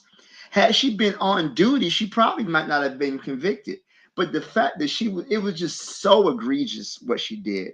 It was, you know, usually the cops get off from stuff like this, but she was so out of pocket. They say, look, we gotta give her something. You know, we can't just let her get off scot free. Some gotta happen. You know, so they gave her these little 10 years, whatever. She probably should have got more, but again, this is America. But yeah, the fact that they got this monetary victory, they're probably never gonna see. At the end of the day, their loved one is still dead. There's no amount of money that could ever bring back the person they love. So I empathize with them on that aspect of it because, hey, you lost your family member, and it hurts. It hurt. They was killed in a sense act of violence. He was literally eating ice cream inside his apartment. He should still be here. All right. This white bitch sitting on the goddamn courthouse like she ain't did shit wrong. And of course the brother go back and give her a hug, which was just the most embarrassing, coon, and cringeworthy shit I've ever seen in my life. This whole murdered your brother, you know, and you want the judge is in there stroking her hair. Like, it's okay. You just made a mistake. This is not a preschooler, okay? It's not like they spilled glue making, you know, construction paper. This is a grown woman, and she killed somebody. All right, but I do think that is, you know, again, the money is situation, the accountability situation. I hear them. It's symbolic. Maybe that's what the family needed. The fact that she only got to serve 10 years in prison. Once she gets out, she could get married, you know. She could find her husband, you know. These white supremacists, they love these killer cops. She could probably find her a white dude who will wife her up, who pay all the bills, and she don't got to do nothing. And she could still live a life. Botham Jean is dead. He's never gonna you know, have his family or, you know, grow old and, you know, retire and, you know, take the trips he wanted to, you know, because this black man's life is gone. So if the family felt like this is something they needed for closure, hey, whatever. I'm not gonna say they shouldn't. To me, I don't see the point of suing this lady for amount of money that she couldn't get, and she lived 3 lifetimes. She couldn't get this money. Book deals, probably ain't nobody buying no book from her. She's, you know, I don't think she's in Texas. I don't think Texas is like New York, where New York has the Son of Sam law where you can't profit off of your criminal activity or something like that. But I don't know if Texas has that. But I do think that overall, you know, this is just really about symbolism and making the family feel better about losing their loved one. She's held civilly liable. She's already been held criminally liable, and they gave her 10 years. You know, if the other way around, if he would have went in her apartment and shot her, we all know he would have got the death penalty if he even made it to jail. But yeah, again, my condolences to the family. I know they're grieving. I'll leave it there. Thank you. Appreciate that, Black Steel. In the chat, Bakari was singing too. Victory is mine. Victory is mine. Victory is mine, mine, mine. Cheryl said, shit, the family member talking about Amber learned her lesson and she ain't going to live a good life. She only got 10 years. She probably getting out before that. I agree. We'll fuck around here. Amber Heard got out like next year or something like that. Cheryl said it's religion because I would took that damn money, baby, no problem. Forecast went back and looked it up and he said, damn. Cheryl said black Christians have this thing when it comes to white people. They want to try to teach them a lesson. These whites don't care about your damn lesson. Ain't that a fact? Isn't that a fact? Forecast asked me for the link. I'll grab it in 1 second and I'll put it in the chat. Cheryl said the hug is a show of weakness, a weakness that white people constantly exploit. With that said, Bonnie, you heard everything everyone else had to say. What say you? Yes, sir. So for me, Koku, I don't attack the black Christians because they are our people, and despite the fact that some of the things that they do is extremely questionable, I leave them alone. I leave them alone because in what I perceive as their ignorance, they feel like they are releasing something in their minds and exercising their Christian faith. Like I remember when the man who going to shoot up the church in South Carolina, and I forget his name now. It's the white man, and Dylan Roof, and Barack Obama. He went to the church, and to the audience he started singing "Amazing Grace," amazing, and this is like something to pacify the fact that this white man murdered a bunch of innocent old Christian people. So I am slow. Yeah, I understand it, because all of us come from backgrounds where we have the mothers and the grandmothers and all this other things. So I am slow because I understand they have not reached the point of understanding. They may not have of where we reached to as yet, or they choose to handle it differently. Like how me and Black Steel deal with our economic situation. We just handle it differently. So I choose not to point the fingers at black people because I understand where they are. Shout out to the father, though. This is one of the things that I actually saw where the father had an opportunity to speak on behalf of his son. Because we always see the strong mother, and speaking on behalf of the child, but we rarely see the dad coming and speaking on behalf of the child. I am happy that at least Botham Jean had a representation of a dad who cared for his son, his black son. We are responsible fathers. So that is said in the message as well. But let me say this. I first thought that this payout wouldn't matter. This $100 million payout wouldn't matter. It's just a symbolic thing. But I am reminded of people like Mark Furman. Mark Furman got hundreds of thousands of dollars from Fox News.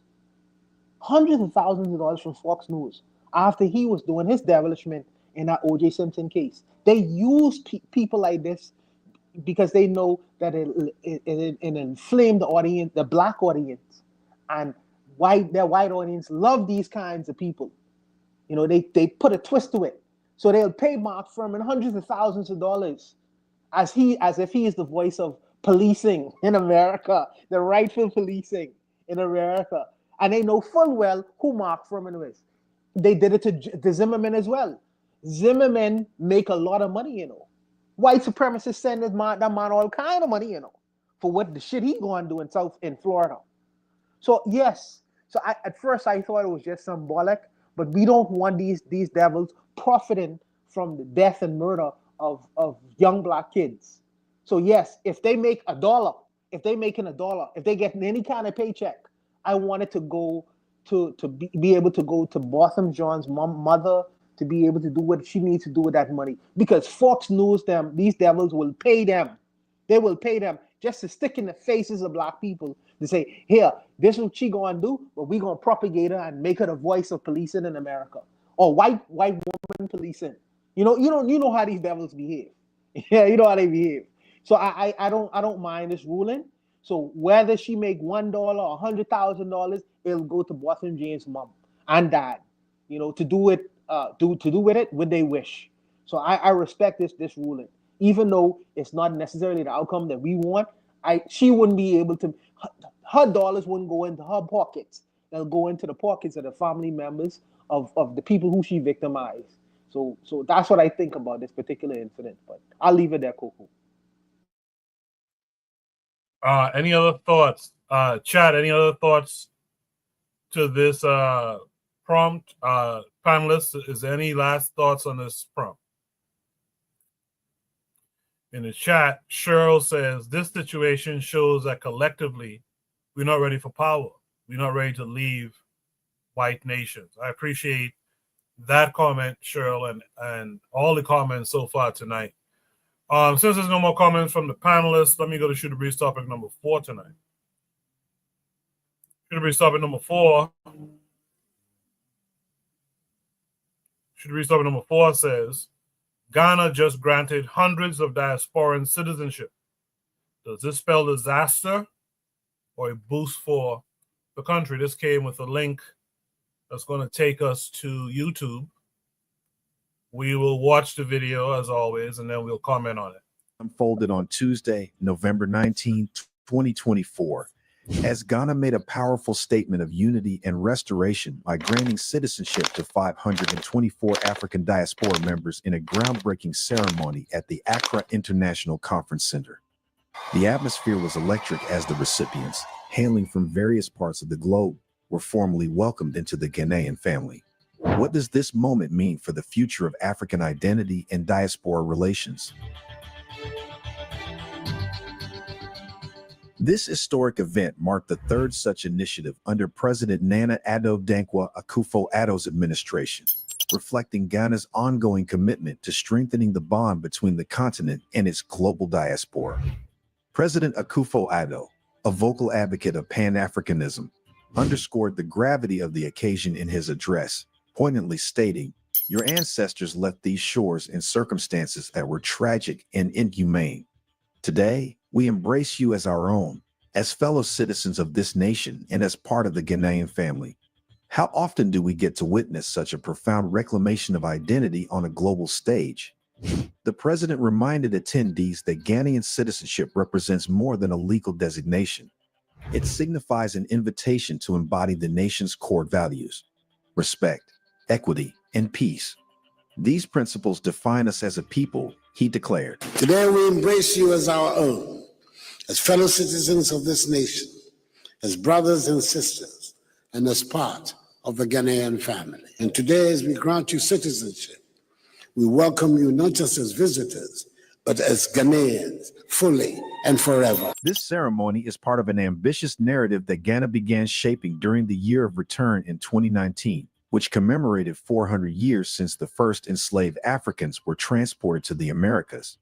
The initiative was a catalyst for renewed global conversations about the diaspora's role in Africa's development, attracting thousands of visitors and laying the foundation for transformative connections. Can Ghana's example inspire other African nations to embrace their diaspora in equally meaningful ways? Words really cannot express the feeling right now, because what drew me here to Ghana is something even higher than my understanding, because everything just happened, everything fell in place, and right now I am so excited. And this means a lot to me. It's like my citizenship as an African has been restored. President Akufo-Addo expressed optimism about the contributions these new citizens could bring to Ghana. From expertise in technology and healthcare to innovations in education and the arts, their diverse skills and global experiences are poised to fuel national development. Your presence enriches us and drives our growth, the president noted. With such high expectations, what structures are in place to ensure these contributions are effectively harnessed? The significance of this ceremony goes beyond individual achievements. It represents a seismic shift in global perceptions of Africa. President Akufo-Addo aptly referred to the new citizens as human bridges connecting us across the Atlantic. Their stories dispel long-standing misconceptions about Africa, showcasing a continent brimming with unity, pride, and potential. But as misconceptions fade, How will Africa capitalize on this newfound narrative to reshape its role on the world stage? I know that you have skills, knowledge, and experiences from all corners of the world. You have excelled in fields like education, healthcare, technology, finance, the arts, sports, and more. What you bring to Ghana enriches us all.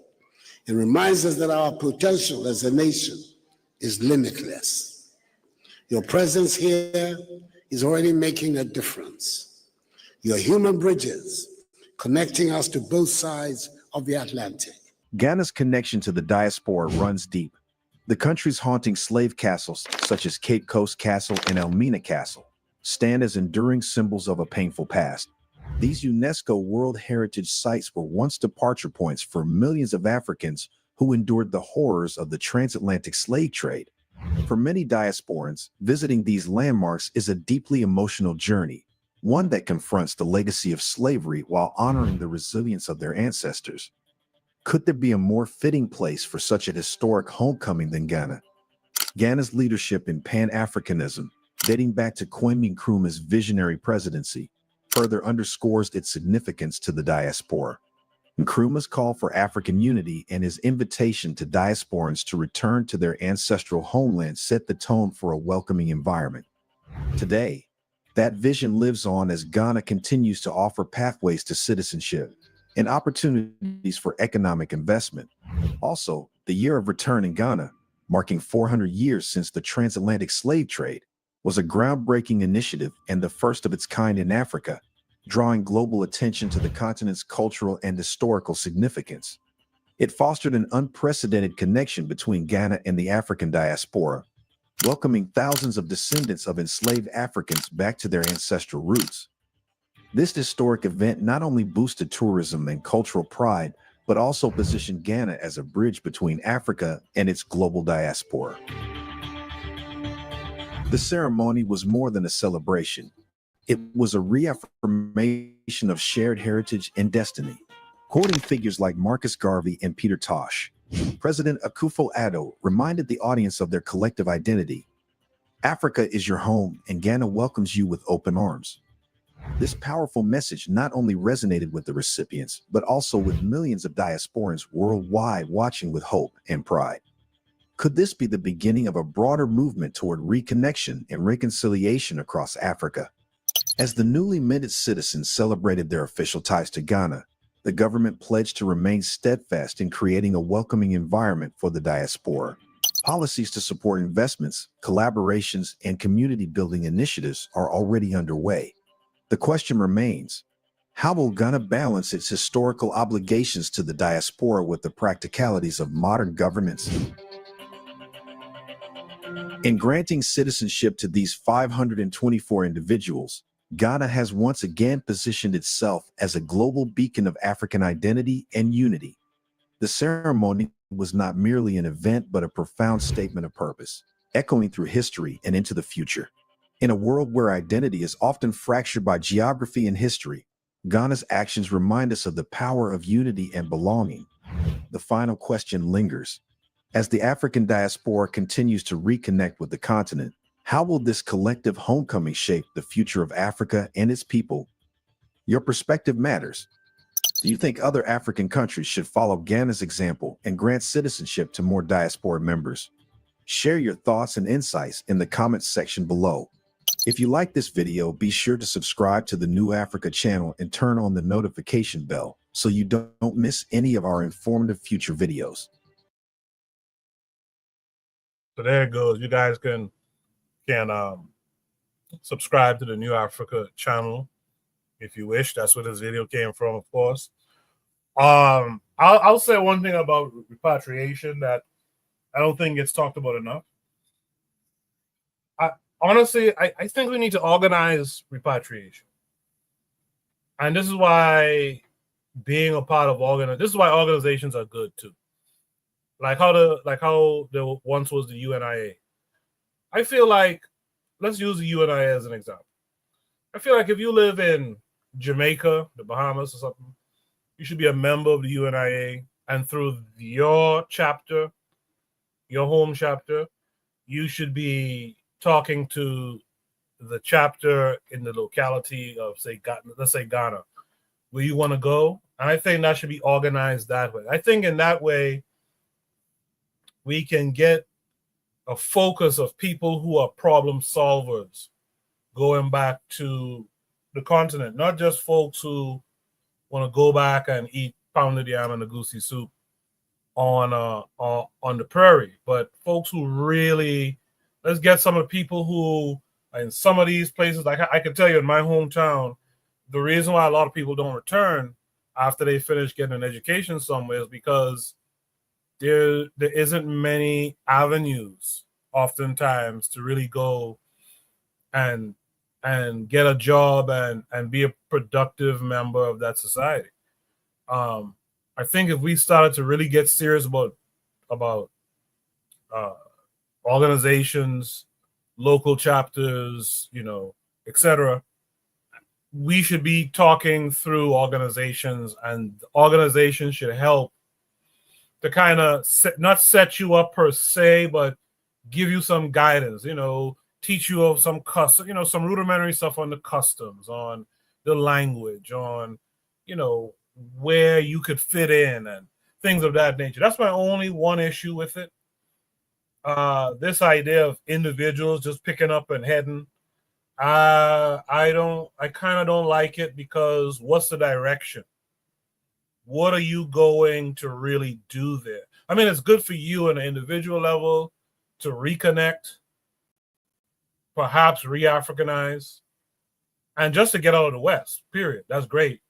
But we need some problem solvers too, I think. With that said, let me see. Where should I start this time? Let me start with forecast. Forecast. Ghana just granted hundreds of diasporan citizenship. Does this spell disaster or boost for the country? What are your thoughts?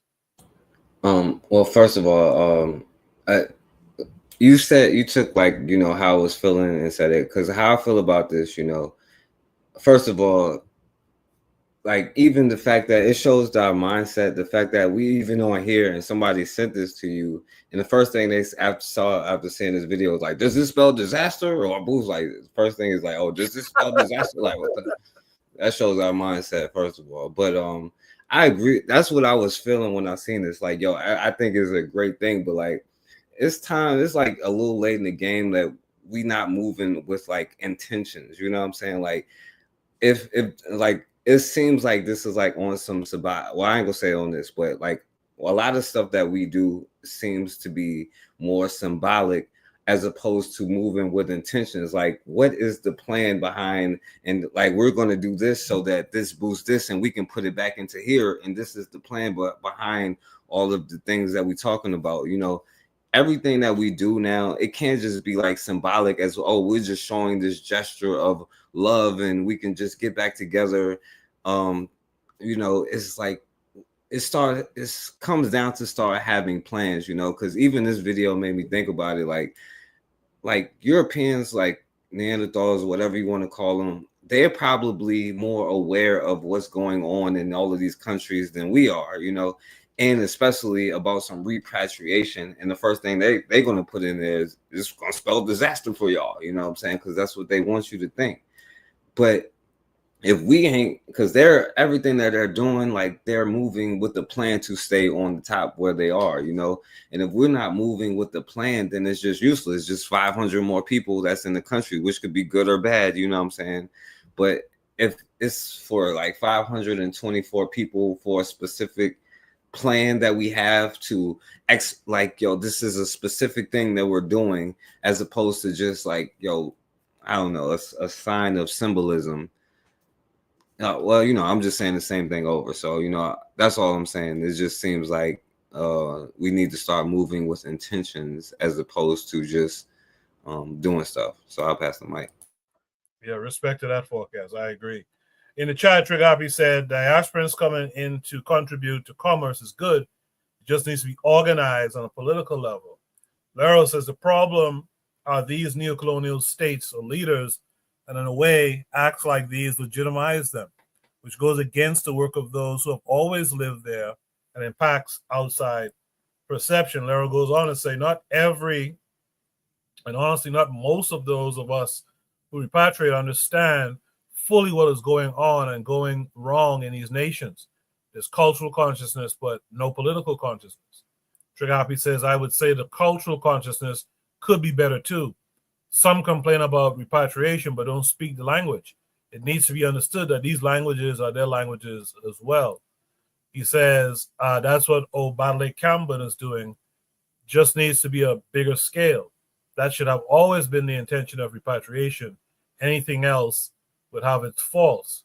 Trader goes on to say, Obadale Campbell has content on this recent citizenship grant for the diaspora on a BB Toomey TV, so check it out. So you guys check it out on a BB Toomey TV.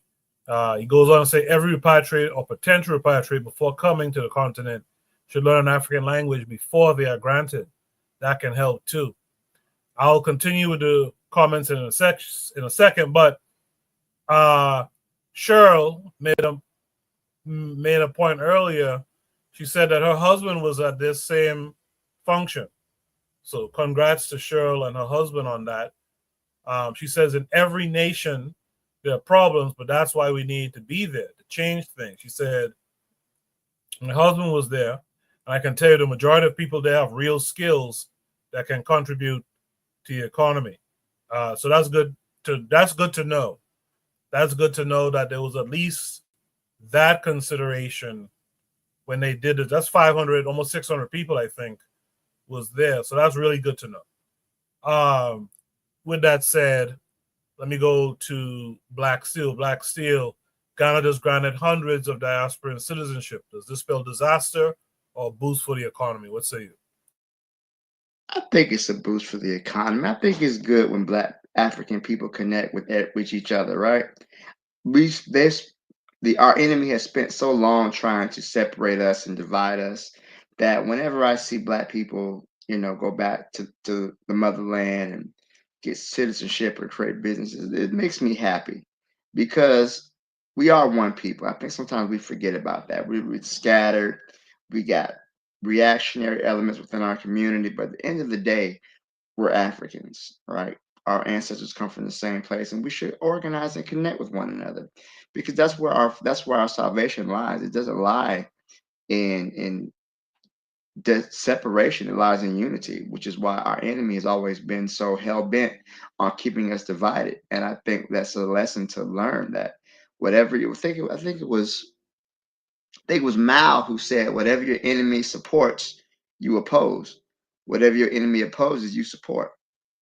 And because our enemy opposes Pan-Africanism, we should support it. I think that's something that we lose sight of sometimes. But yeah, I don't. These people are bringing skills and know-how and other things to the economy, and as long as they don't displace the people of Ghana who are already there, as long as they integrate into society without having to displace or remove anybody from their home or anything like that, I think it's a good thing. And I think that other African nations should expand their program. Because let's get real here. Let's keep it a buck. It's going to get real bad real fast. We might need to skedaddle. And we might need some place to skedaddle too. So I'm all for being able to fall back to a location of safety, a location where we can regroup, reorganize. Because, yeah, it's going to get real bad real soon. The potential has always been there, but I think as we're seeing a renaissance of white supremacist violence in the U.S. and other Western countries, France, Great Britain, all these countries are falling back to their fascist roots. Africa is going to need to stand united because we're really all we got. So I'll leave it there. Thank you. Appreciate that, Black Steel. Just to be clear, I'm not assuming that the folks going back have bad intentions. That's not my. I don't think anyone is really trying to say that. I'm just saying that. I'm just saying that it'll be good if it was organized so that everyone knows where they fit in when they go. I saw Afro Think Tank talk about this not too long ago, actually. And he was issuing a warning to people who are repatriating. He was saying don't come and undermine the Africans. So, for example, let's say you're out here in California and you're looking to go back. You're good with textiles or whatever, or you have an idea of a textile business. But when you go there, you undermine everyone who had a textile business there. So instead of them being their independent selves, and you come there and kind of put them out of business, now they got to work for you. Like, that's the kind of thing I'm really trying to guard against. And that's why I say it needs to be organized, right? We go there, and again, a person who does that probably didn't have any bad or ill intention, but because it wasn't organized in a particular way, according to particular customs and the politics in that nation, blah, blah, blah, you inadvertently go there, and you might, someone who had one sewing machine, that's what they could have afforded, you went down there with 25 sewing machines that you got from the States here and took down, you know what I mean? Or you went on there with a bunch of cloth, whatever it is, and you just completely messed up their little business and stuff like that. That's the thing I'm kind of guarding against. And on top of that, too, I think we need some heavy hitters in terms of science and engineering and things of that nature. I think we need to organize those types of people to go down to the continent and help fortify any nation that's there. With that said, let me hear from Anthony McPhail. Anthony, what say you? Yeah. What's going on? I think it's a beautiful thing, man. I was checking it out, man. I checked it out on YouTube. I was looking at the whole ceremony, but I'm like you, Koku. You don't want to go there and do a Liberia 2.0 thing. You know what I'm saying? Like when they had, what happened in Liberia, and with the relationship between the descendants of enslaved Africans who came back and set up Liberia, and the relationship that they had with the indigenous people. You don't want to have that kind of thing. You know what I'm saying? Like you said, you don't want to undermine them. I mean, I exactly what you're talking about. I want to say this, okay, regardless, okay, like I say, it was a beautiful thing, the whole ceremony, regardless of what you think about Nana Akufo-Addo, because I noticed that they called him a Pan-Africanist. He's not a Pan-Africanist. No, he's a stool pigeon for the West. You know what I'm saying? Who pretends to be a Pan-Africanist. You know what I'm saying?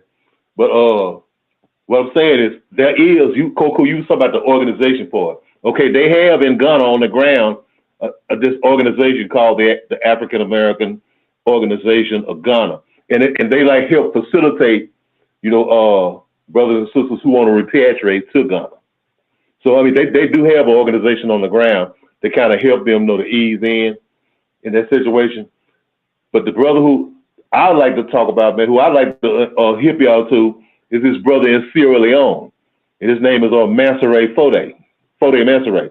He's a brother. He's from New York City, grown up in New York City. He's from South Carolina, a Gullah man, and he's a Garveyite, and he has an organization called the Black Star Network. The Black Star Network, and he's been in Sierra Leone for probably about 10, 12 years, and you can catch him on YouTube. But he has an organization that also does the same thing, and his is it's a more of a like I say, he's a Garveyite. So it goes more along Garveyite lines. So you can check him out. I think, what I do, Koku, I'll send it to you later on tonight after the show. But I don't know if I sent you something before about him.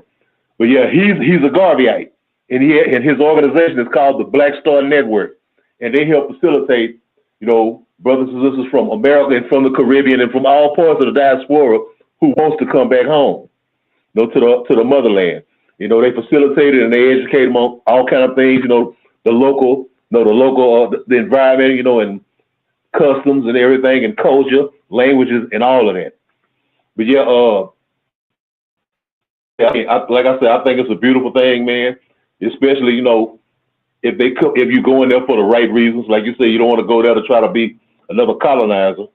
To go there like to undermine the local people. You want to go and blend in the culture. You know, because, you know, you're African now. You're on the continent. You know, you want to blend with the people. And yeah, I mean, I think it's a great thing. You know, I mean, a lot of people, I think that some people do it for, some people can look at it as a symbolic thing, but it ain't all that though. It ain't just symbolic. You know, a lot of people do it for the right reasons. You know what I'm saying? For the right reasons, and that, you know, and to do it, like Akon said, whatever you do in America, come over here to Africa and do it. And there's a lot of people following that kind of program who doing it, like Idris Elba doing it. You know, he about to start a lot of stuff over there, you know, in West Africa. And so I'm just saying, yeah, I mean, like I said, as long as it's done, everything's done for the right reason. No, I agree with it. More power to it. I mean, that's my dream to do that. You know what I'm saying? That's my dream to do it. I'd knock out right there, man. I don't want to take too much time.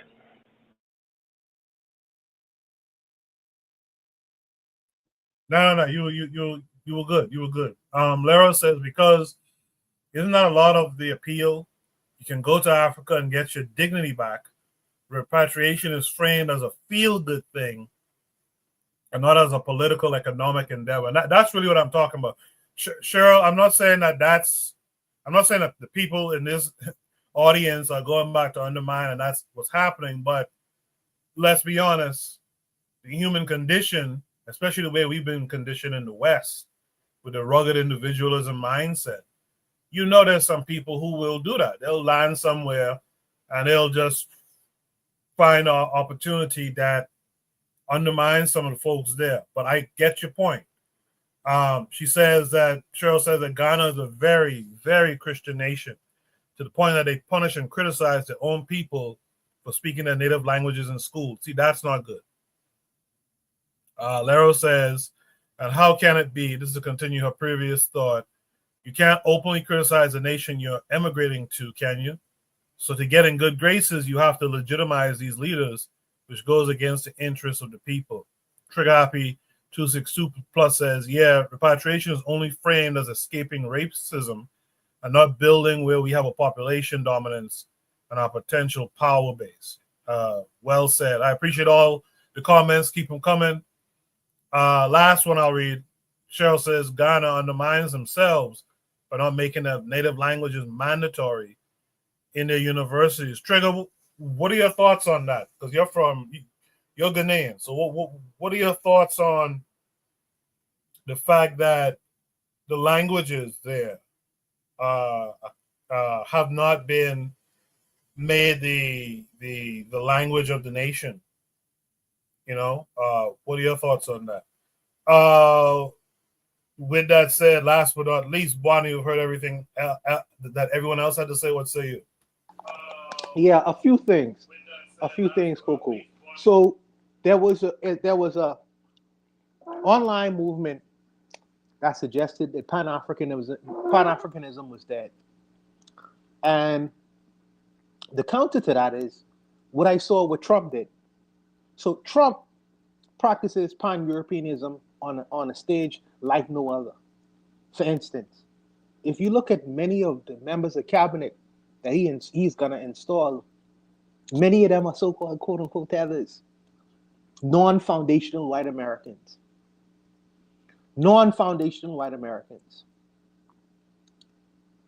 Tethers from another country.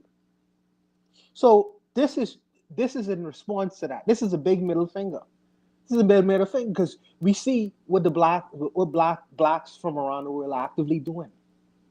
500 plus diasporans from the West showing their support and love to trying to have some collectivity on the continent itself. Now, this is not for some it may be symbolic, but if you look at this video itself, you would see Dr. Gina Page in the same video. Dr. Gina Page. People say who Dr. Gina Page is. If you all know what African ancestry for the DNA stuff, all that DNA stuff, she was in this actual video. She is a scientist, a geneticist. This is something that Ghana probably needs, and could use her expertise. And I'm sure there are many other people like her in this audience. And they say, well, listen, if our skill set is not appreciated in one country, why do we have to just use that skill set in one country? Let me spread and give back my skill set to another country. Maybe they may be able to appreciate my skill set. to have a geneticist par excellence on a continent in a country in Africa, she is useful, and I'm sure there are many other people like her. So for me, this is just a brilliant exercise. I personally think that there could be some good and bad to, well, there's gonna be, because there's a distance, a culture, and conditioning. You know, you're coming from other parts of the world, coming to reacclimate yourself within this particular society, homogenous society. So it's gonna be a whole lot of ism and schism. I bet it's gonna be an ism and schism. It'll take time to develop some continuity, but the fact that it's actually being actively being tried by our brothers and sisters in the West, coming from, or wherever they coming from, trying to reacclimate themselves on the continent, West African people coming together collectively. I applaud this. I do think that there will be some isms and schisms for a time, but I think that we're gonna iron out the kinks in that, and we're gonna eventually come back to doing our own thing. Black Africa, despite the fact that online they say it's not the future, it is absolutely the future. It is absolutely the future. Just as if when you disturb water and you have ripples in the water itself, after a while it comes back to its smoothness. You know what I mean? It's continuity. So I think that we are just a family coming back home to reassert ourselves and our blackness and our Africanness on the continent to be a power, a global power in the world. It's gonna happen. Whether the anti-Pan-Africanists or the anti-Africans want to ignore it or pretend as if it don't exist, it's gonna happen whether you all like it or not. And like I say, just as the president practicing pan-Europeanism, because he ain't hired no blackface, despite the fact that the tap dancers, they've been tap dancing all over the place. They ain't get no black jobs for them. He say, Donald Trump say, I can practice pan-Europeanism. No problem. But let us practice our pan-Africanism. You don't hear it on the internet at all. People become as quiet as a church mouse. So I applaud this, and I say big respect to the brothers and sisters who are actively taking a step towards practicing Pan-Africanism around the world. We are a global force, and we are coming. You know, despite the fact that people want to ignore us, pretend that we don't exist, we are coming in the world. So, you know, bravo to them. I'll leave it at that, Coco. Any other last thoughts on this prompt? Lero in the chat says, facts. Those in motion move the needle. Let me just read a couple things Trigger had to say, because again, he is Ghanaian. I asked a question. He said the issue is tribalism and neocolonialism. English is seen as more scientific. People don't want to speak one language either, despite Twi being 80% spoken. He said the solution is simple. All African languages are related. The emphasis on their relation to me is what will help in making the languages legitimate in administration. He says also, this isn't an excuse to me. Repatriates will benefit in learning the language. You gain a net positive that way instead of sticking to English. He goes on to say, this is why Camgiverse content is also important, by the way. Paleo-African linguistics will help in making it clear that African languages are related and can be spoken across the board. Yeah, I have some Camgiverse videos. I have some other prompts from others I need to put up in the coming weeks. And in fact, I have some prompts I put up that I haven't put forward yet. But the thing with Camgiverse is the videos are kind of long, and I don't know if playing them in double speed or whatever would take away from its impact. So I'll check it out and I'll see. If there's no final thoughts, let's move to Shoot the Breeze topic number 5 tonight. We'll make an excellent time tonight. I want to thank everyone who was out here with us in the chat. Please keep the comments going from the chat. Please keep the comments coming from the chat. And the panelists, you guys are doing wonderful as well. Lero says, okay, Buana, with the motivation. She says, we are coming on my granny kids LMA. Oh, Cheryl says, when white people go back and Chinese people. There's no tribalism from the locals. I wonder why.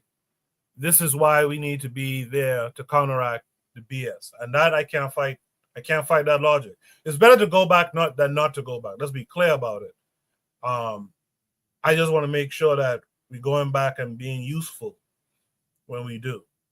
Should read topic number 5 is we're never going to get rid of these colonizer religions, are we? This came with a link to X, formerly known as Twitter.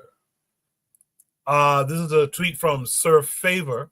It says a woman called Helen Pabio, quote, if a child under the age of 2 screams in the night, cries, and is always feverish with deteriorating health, he or she is a servant of Satan, end of quote.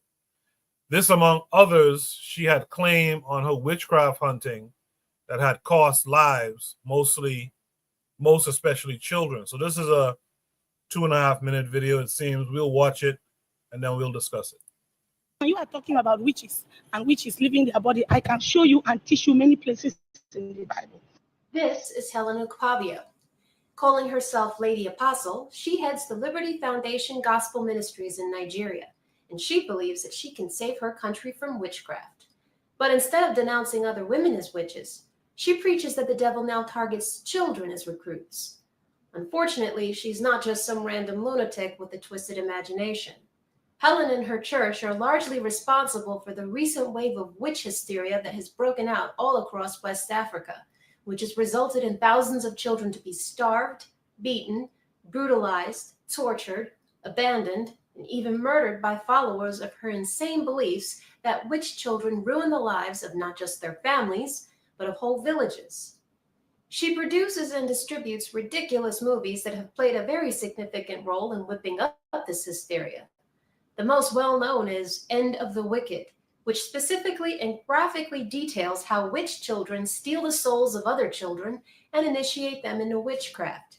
These productions, along with the dumbing down of the destitute and uneducated masses who flock her church of over 150 branches, have made her one of the wealthiest preachers in the Niger Delta. And now she's coming to the United States.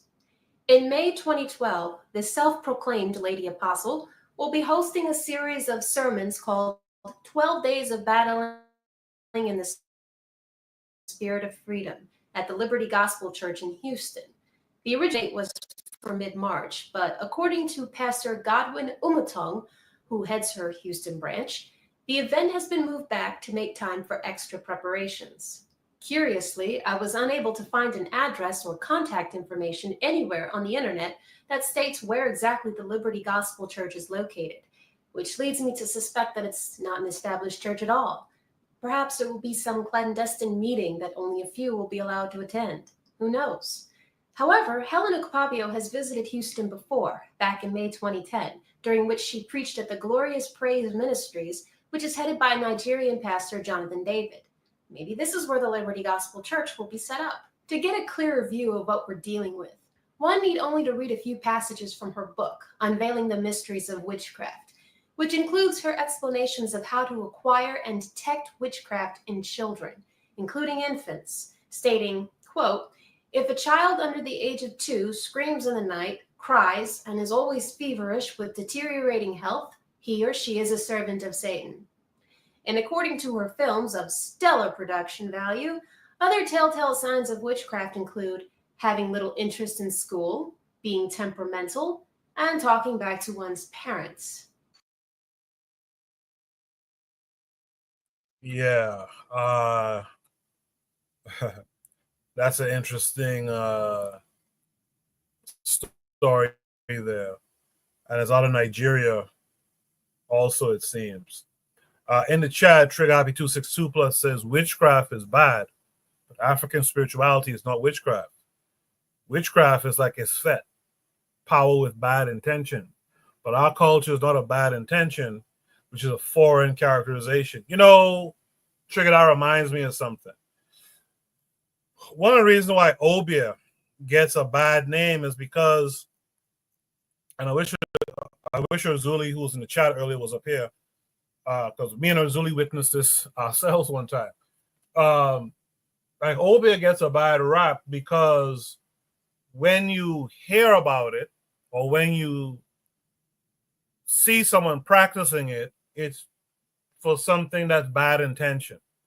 And I once heard, ironically, sadly, I heard a Haitian woman, it was a Zuli and I think, were there.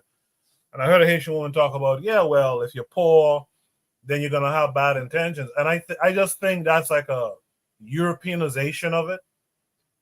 I don't think that we really had those kinds of bad intentions in our spirituality. I mean, for example, like Obali Campbell would tell you, we didn't have a concept of Satan and people being evil from birth and all this old shit. That's a European thing. And I think that's what's happening in this here. It's just a continuation of the European cancer that our people suffer from. Witchcraft is a European thing. That's not our shit. When I see black folks talking about the witches and all this and covens and all, I'm like, God damn. In 2024, y'all still talking this foolishness? But that's why we got to get back to being who we were. And that's why, again, repatriation is not a bad thing. But it needs to be an organized thing. Because imagine you bring some folks from out here going back to Africa, practicing spirituality with bad intentions.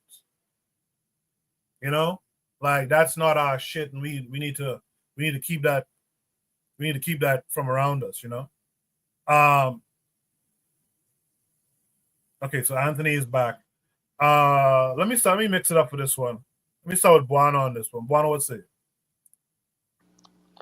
Koki, she's a devil. Make no mistake about it. She's a black devil, and she hides religion, and she uses religion to practice a devilishment. Make no mistake about that. But I want us to be careful sometimes, because when we tend to demonize all Africans don't behave in an above board way, and that's continental. That's in Africa or other parts of the world. They've been conditioned to do a lot of stupidities. Make no mistake about it. Make no mistake about it. But if you could castigate this black woman, I am reminded by Jim Jones. Jim Jones killed people he murdered when he take them down to Guyana. Many children, many kids, and innocent people. So this woman is bad. Make no mistake about it. But Jim Jones them do the same kind of things. The Catholic Church in America, how much cases, how much lawsuits they have for messing with little children. So I mean, I don't want to carry the argument. Like I say, make no mistakes. Think about it. Black people do need to sit down and reevaluate some of the religions that we have inherited from our former colonizers. We need to sit down and have a big meeting and get past the emotionalism and actively start thinking about what it is that we've been practicing. Because I feel like a lot of the times the religion that we've been practicing, almost like we've been practicing it as little children. We've been taught spirituality like children in the most base way possible. And I think that we need to get away from that. We need to have a big discussion and move the emotions out of it and find out what it is that we are actively practicing on an everyday. Now, you're going to always have ignorant people doing ignorant things. That's just a universal thing. But the religionists and the pragmatists and the people who ain't into religion and all need to sit at the table and have a reasonable, rational discussion in terms of spirituality and the religions that we are into. I know it'll never happen, but it's just good to say that and express that, because I feel like how we've been taught spirituality is almost on the level of children, and this is just, it's gone too far. It's just gone. This lady needs to be arrested. She needs to, not only in America, she comes to America, she needs to be arrested in Nigeria for the nonsense that she's going on about. But will it happen? The fact that people benefit from it monetarily, because that's when people become objective. They become reasonable when they talk about the money. you know. But when it comes to the actual the behavior itself and the actions that some of us get carried away by in practicing religion, everybody shut them out, knowing full well it's nonsense. It's okay to say that some of the practices that we into is a bunch of foolishness, but people call it sacrilegious when they start talking like that because we've been taught religion as if we are children. This imaginary person in the sky is going to come down and strike lightning and rain brimstone and fire on us if we start using our brain to think. But that's just the condition that we've been put into, the trick bag. And I think that it's a slow process, but eventually I am an optimist. And I feel like with discussions like these, we'll start thinking more and we'll get out of it. It'll take a long time, but we'll eventually get out of it. But I'll leave it there, Coco. Appreciate that one. I agree with what you said too. Good comments in the chat. I'm going to read those in one quick second. What I want to do is just replay the video just one more time, and then we'll continue this. We'll continue the discussion after I read the comments in the chat. You are talking about witches and witches living their body. I can show you and teach you many places in the Bible. This is Helena Capabio. Calling herself Lady Apostle, she heads the Liberty Foundation Gospel Ministries in Nigeria, and she believes that she can save her country from witchcraft. But instead of denouncing other women as witches, she preaches that the devil now targets children as recruits. Unfortunately, she's not just some random lunatic with a twisted imagination.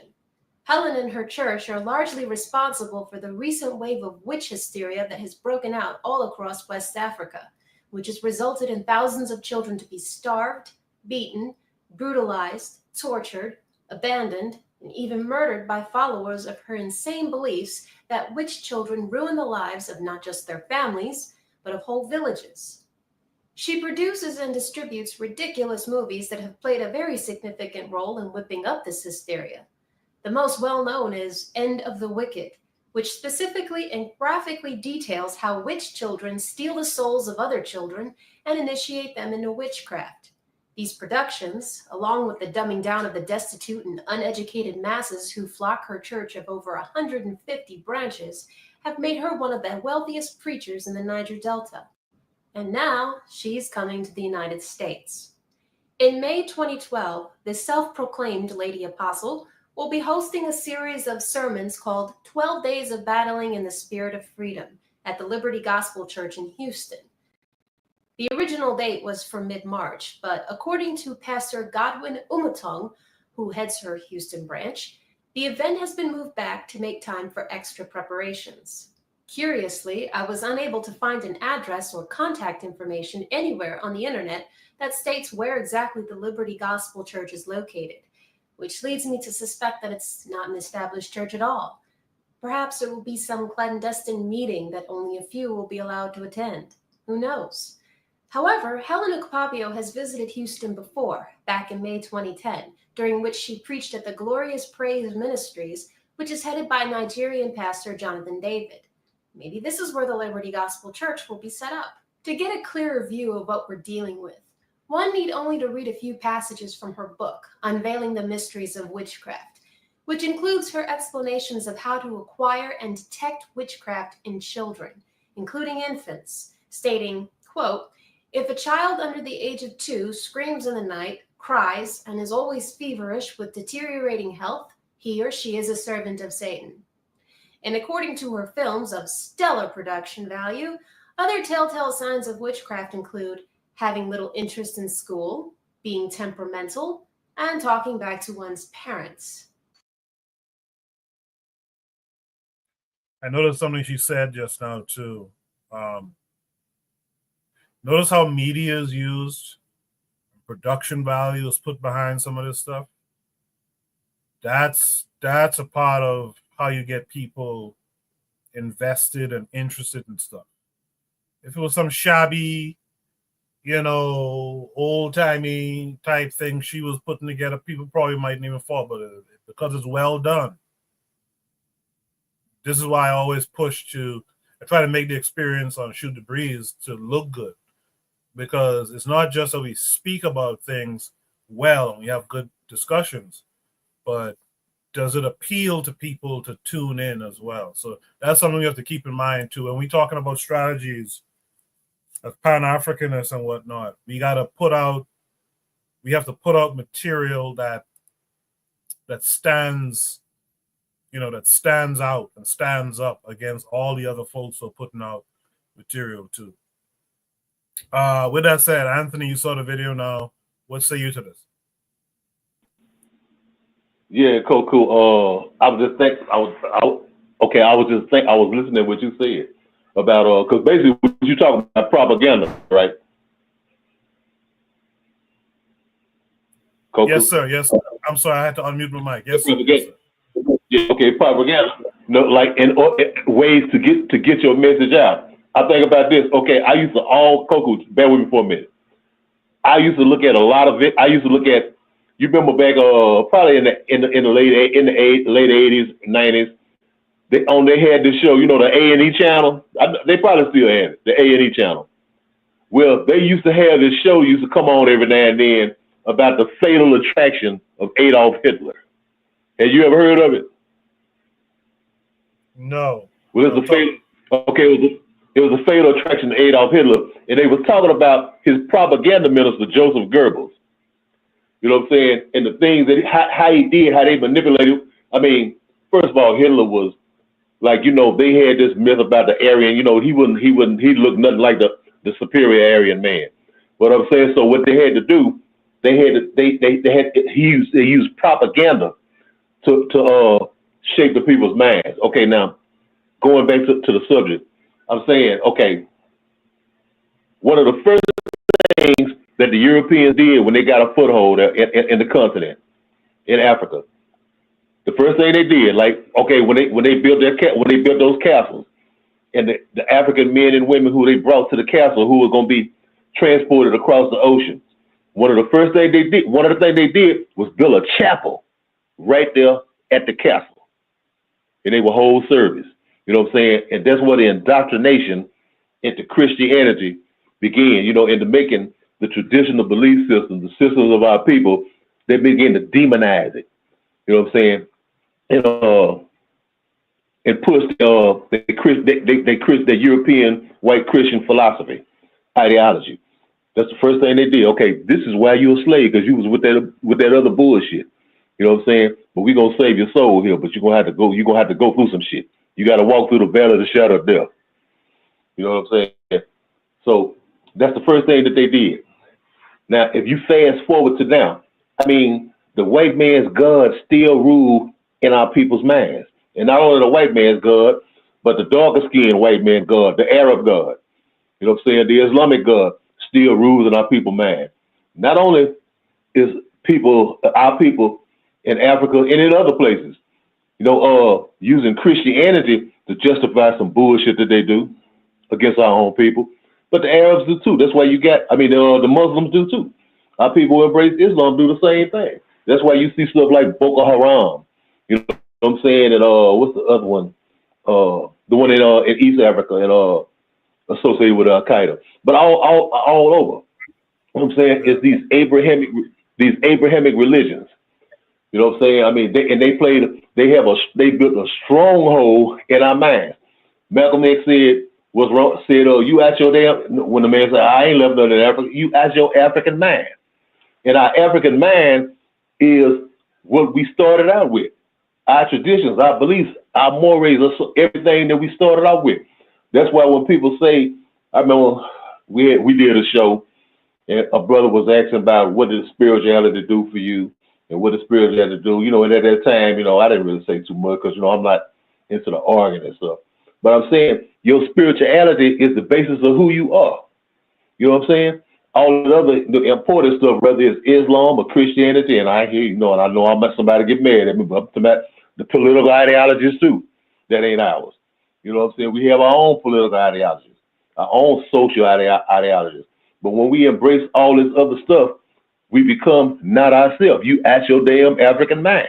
You know what I'm saying? You can't embrace other people's shit and still be an African in your mind. You might look like an African, but you're gonna be an African European.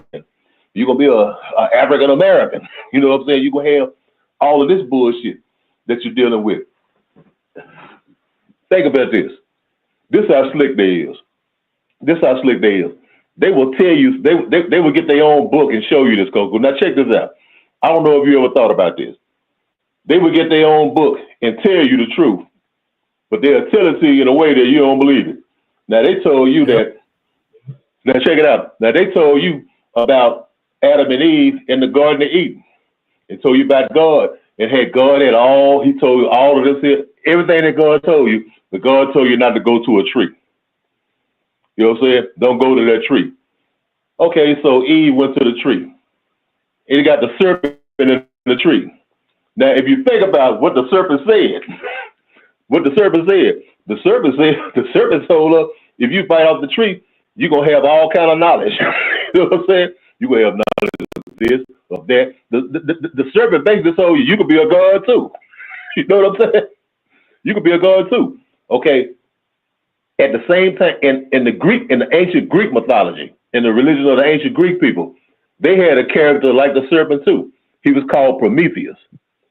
Now, Prometheus got fire, and he went to the people, you know, and he explained to the people all of this stuff, say that you don't have to go through by letting the gods on Mount Olympus, you know, put you through all of this. He was basically telling them that the power is within you. You ain't got to go through these people for this bullshit. And what happened? They got Prometheus and put him on a mountain and let a vulture eat his heart out. You know what I'm saying? So you had Prometheus doing that. You had the devil doing this here. Satan doing this here. The serpent in the tree doing this here. So basically, they was really telling you this really a bunch of bullshit. All we're trying to do is control your mind. You know what I'm saying? I mean, they even let you know that the serpent even told you, man, you could bite off this tree and open your eyes and you can see the world for what it is, and you can go out and do this and do that. You know what I'm saying? You can lay there and challenge what this authority said, because you know it was a patriarchal thing. This was the changing of God in the world from the matriarchal system, to the patriarchal system. I mean, from the European point of view. You know what I'm saying? In Africa and even in parts of the so-called Middle East and Near East. At that time, they had when I say matriarchal, it was a nature-based concept. I mean, this don't mean that women was running shit, but it just means that we revered the mother goddess. You know what I'm saying? Because the mother goddess brought forth life. You know, I mean, the trees had fruits. You know, the crops came from the mother earth. You know what I'm saying? It don't mean that mother goddess ruled the world and everything, but it was just but at this time, this was when the Eurasians started coming down from the Russian steppes and from Central Asia, from out of Europe, with this Iceman mentality, and start establishing this other shit, this patriarchal kind of thing. You know what I'm saying? And so this patriarchal thing led to a god that's sitting, like Buona said, sitting up there by himself, just dictating this and dictating that, and telling you this and that, you gonna die for this. In Africa, we didn't have no concept of no bullshit like that. You know what I'm saying? Of no hell and all of this old mess. So I'm just saying, these Abrahamic religions have played a hell of a trick on our minds. You know, they continue to do that. I mean, even you could think of even some of our great leaders, even Malcolm, like Brother Malcolm, as much as I love Brother Malcolm. You know, I mean, you can't tell me nothing bad about Brother Malcolm. I mean, because I rather look at all of the great things that he did. But, he still had that old, kind of like that Islamic thing would tie to the Arabism a little bit. Well, it was more in Farrakhan, because Farrakhan is an Arabist. You know what I'm saying? I don't care what nobody says. He's an Arabist, you know what I mean? Going around sprouting this old Hamitic myth shit. You know what I'm saying? But that kind of, I mean, that old idea, those Abrahamic religions are one of the most deadly things to ever happen to African people. That's why, guess what? Botham Jean brother could say, I forgive you. Okay. That's why the brothers and sisters at at the church in South Carolina who got killed could say, we forgive you. You know what I'm saying? Because God is love. And when we think of God in this concept, in this reality in the Western, guess what? You know who God look like? Some old honky. You know what I'm saying? And we look at, and when we see that white God, we say, well, these white people, that's God's people. You know, they always run around talking about the chosen people. We them not the chosen people. That's why so many of us ride with Israel. Oh, but them the chosen people. They chosen from evil. They ain't chosen from shit. You know what I'm saying? But that kind of thing is just it's deep in our minds. Like 4K said, we spooked out. You know what I'm saying? On this old fake jive ass bullshit that don't mean nothing. But see, the bottom line was that was for them to control our minds. I mean, I know I've been going on too long, man. I'll knock off right there, Coco. Now you ain't going too long. Forecast stepped off the panel. I guess he had to go. So we got a little bit more breathing room for each panelist to speak.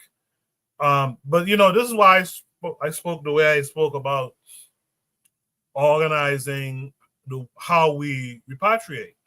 We're gonna see some comments here. Black Seal, I'll get to you in 1 minute. I'm gonna read some comments first. But we'll see in one of the comments here how someone repatriated, linked up with a Ghanaian and became Christian, going back to the continent. Imagine someone going back and linking up with one of these congregants here. So this is why I said it has to be organized to, we got to get our language game together out here, our spirituality game together, so that when we go back to really be African. In the chat, Trigger Happy said, yeah, New Age spirituality is just individualism, honesty. Laurel said, people are attracted to the enigma of things. It's a vessel to rationalize BS, to put it simply. It's why I believe in secular states. I support ATRs at the forefront of our societies. But yeah, LOL. Cheryl said, but drinking the blood of Jesus and eating the body of Jesus is not a ritual of chaos. Okay, crazy lady. Black Silo there in the chat said, but who wants to repatriate the Dismas? We're going to get a chance to hear more of that from him in a second. Afro Native World is here. He said, greetings. An interesting story I heard was a diasporan African spiritualist. And look at this.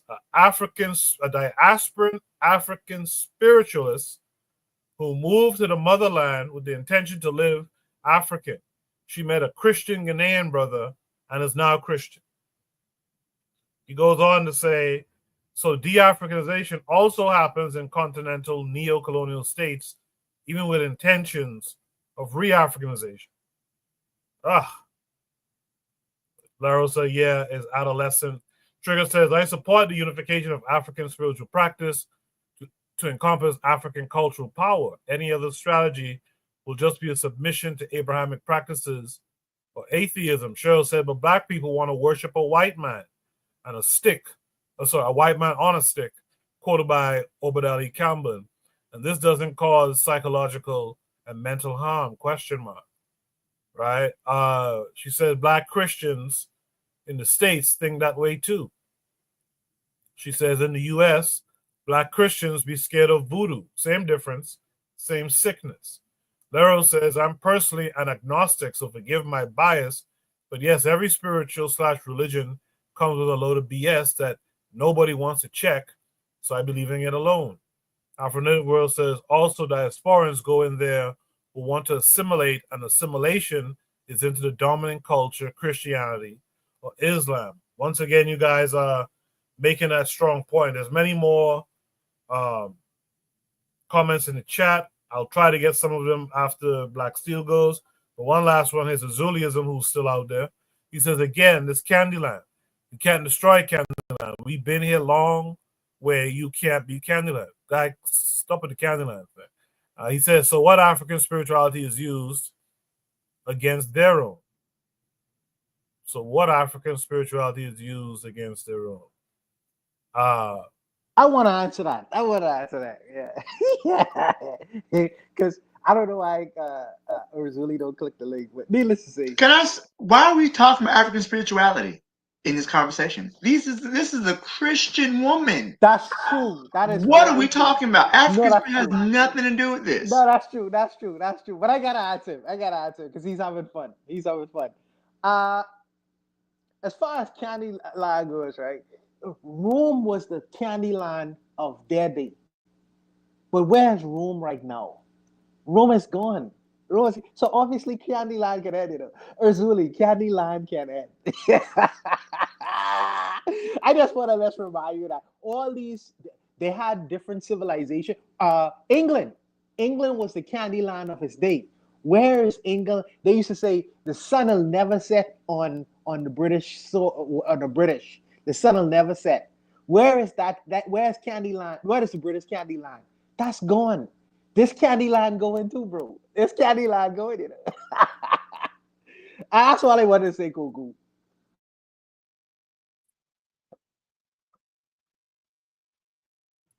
No problem, no problem. Yeah, Zuli, click the link and come up, man. This conversation you could add something too. Now, you've heard everything everyone else had to say. Black Steel, what are your thoughts on this problem? I'm confused as to why African spirituality is even brought up in the context of this conversation. This woman is a Bible thumper, Jesus, Mary, Paul, Joseph, the disciples believer. This has nothing to do with African spirituality. This woman is abusing children, okay? So let me give some historical parallels, because you know I'm big into history. And thank you, Anthony McPhail, for mentioning Prometheus. I never thought of Prometheus as an analog of Satan, but it's a good point you made about him bringing fire to mankind. Also, Prometheus was set free from the vultures by Hercules, so shout out to him. But but anyways, when people are faced with tough economic times, they're uncertain about their future, they turn to spirituality, right? And there's a lot of parallels I see with this with the Salem witch trials. Now, me being a product of the American state of Florida public school system, in 11th grade, we had to read The Crucible, which talks about, these people who were being accused of being witches by these white girls in Salem, Massachusetts. One of the first people they accused of being a witch was a woman, I believe she was from Barbados, named Tituba. And they claimed Tituba was working with the devil and she taught them witchcraft and everything else. But underlying that, these people, these white people who were living in New England at the time, they were under a state of constant threat. Attacks by the Indians, the threat of starvation. They were in a wilderness they weren't familiar with. So in their minds, Satan was everywhere, right? And they would look for things like, oh, this person's acting strange or they're doing this. Now, fast forward 400 years, and you see Africans replicating the very same things that white people did back in Europe, back in America during the early colonial period. During the Black Death in Europe, when the bubonic plague was spreading everywhere, people didn't know about bacteria and viruses and diseases. They said, oh, it's got to be the witches. So they would just round up anybody who looked suspicious and they burn them at the stake. They torture them into confessions.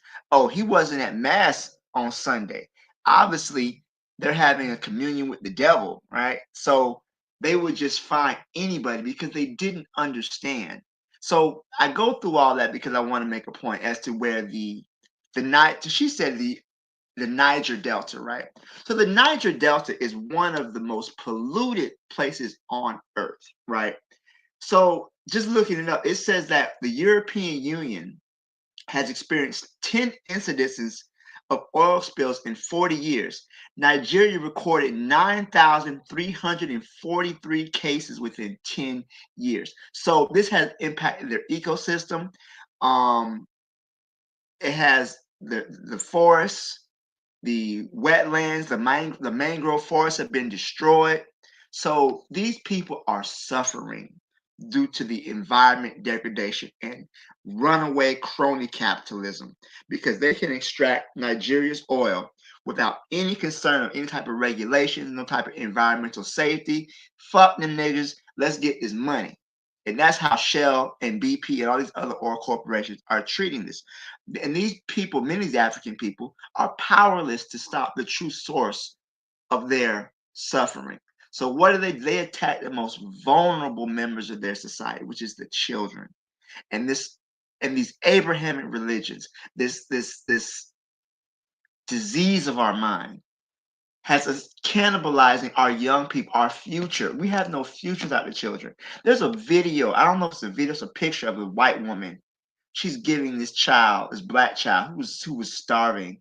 He had been abandoned by his mother because he was conceived to be a witch. And the whole society ostracized this little child. And it was a white one, I think she might have been Dutch, feeding this black child some water that's literally dying. And these people we've taken the white man's religion to an extent that they don't even take it to anymore. White people don't follow Christianity to this extent anymore. If you go to Europe right now, a large population of Europe's Christians, they're atheists. You have a lot of Europeans who have turned their churches into libraries and schools because nobody's going there. Now you still have a really strong religious movement in America, but even that, atheism is really growing. It's the fastest growing belief in the United States. I'm not saying it's going to take over anytime soon, but it's a growing movement. But African people are the most religious people on earth.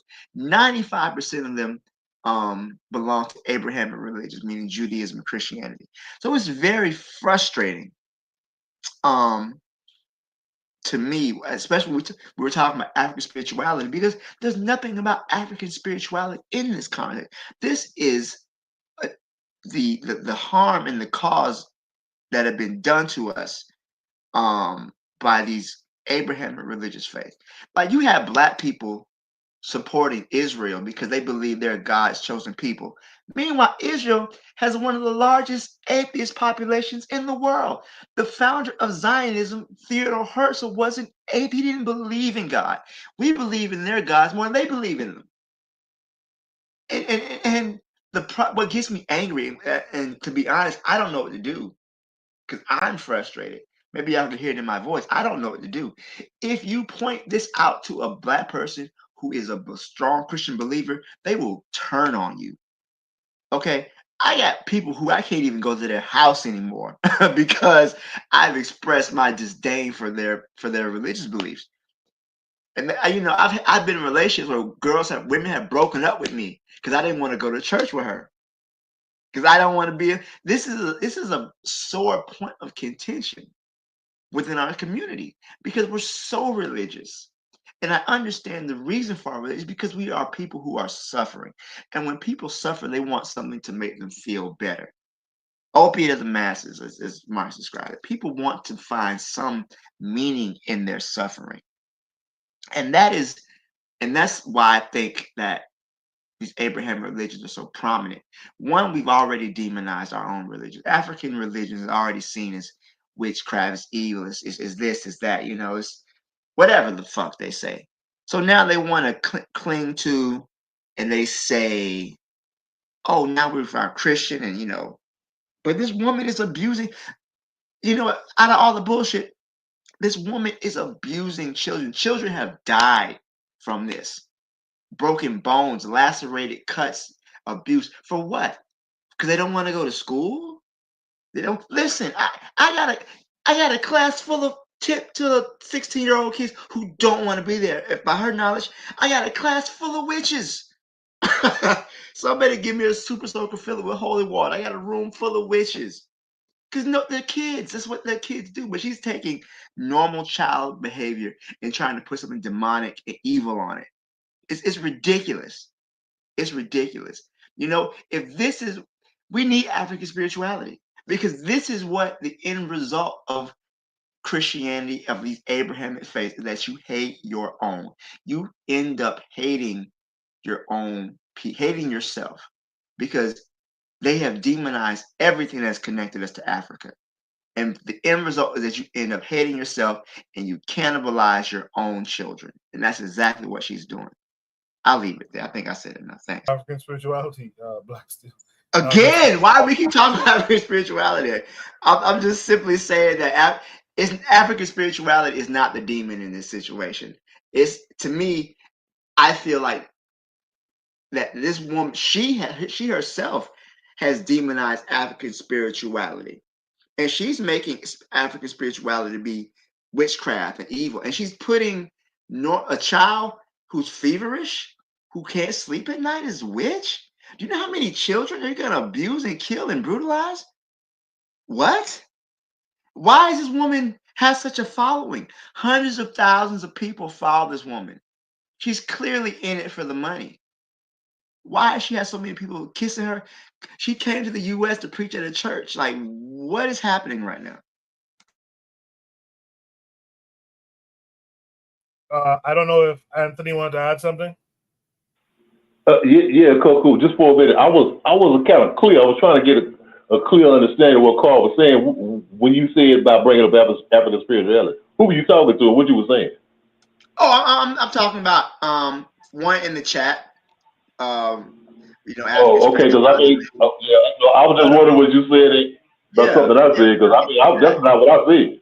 No. I was in the chat. They mentioned African spirituality, Oh, and I'm like, I know. I just want to be clear. Yeah, this is I just want to be clear. Yeah, spirituality. This happens to the point in that Africans have embraced Christianity, Islam, to the point where they hate themselves. That's really my goal, is that the African self-image, the racial esteem that we have is very low, and I believe that's a direct result of our adherence to these colonizer religions. Hey, cool. Can I say something real quick, or I can wait? I can wait. Go ahead. Okay. This is what I wanted to say. Okay. Even like I go back. I grew up as a church boy. I grew up a church boy, so I make references to the church. Because I grew up there, but I use a lot of what they say, to illustrate a point. Okay. Check this out real quick, Coco. Now, in the book, in the Bible, in the Bible, it's a scripture. I can't remember where it's at, but it said how the people suffer for a lack of knowledge. Okay. Now, just think about the effects that Christianity, especially European brand Christianity, has had on the mind of African people. Okay, and to the point of, it is as far as like demonizing our own traditional beliefs, our belief systems, our own spirituality. I want to show you something real quick. Just bear with me just for a minute. Okay, in the 5th century, around the 5th century CE, I'm going to Europe. Now there were groups of people migrating all over Europe. Now this was the time of the Roman Empire. Around the 5th century. The 5th century, 4th century, the 5th century, the 400 CE. Okay, now you had different groups of Germanic people and different people roaming across Europe, across Eurasia. You had one group of people who were known as Goths. I know we've heard, the Goths, like as in the Visigoths. These Germanic tribes who had a long conflict with the Roman Empire. Okay, in the middle of the 5th century, one particular Gothic leader of one of these Gothic tribes, his name was Gaut, G-A-U-T, G-A-W-T, Gaut. Okay, Gaut, obviously he was a man he was an impressive figure, you know what I'm saying, that the people, his people loved him, he had a lot of influence. Well, he led his group of Germanic people to Scandinavia, to the Scandinavia region in northern Europe. The land that they ended up in was in what is now modern day Sweden. Okay, so in southern Sweden, well, in the part of Sweden where he lived at, that name, he was such an impressive figure, a great warrior or whatever. Okay, they called that land, and it's still called today. It's called Gotland. It's Gotland, Gotland.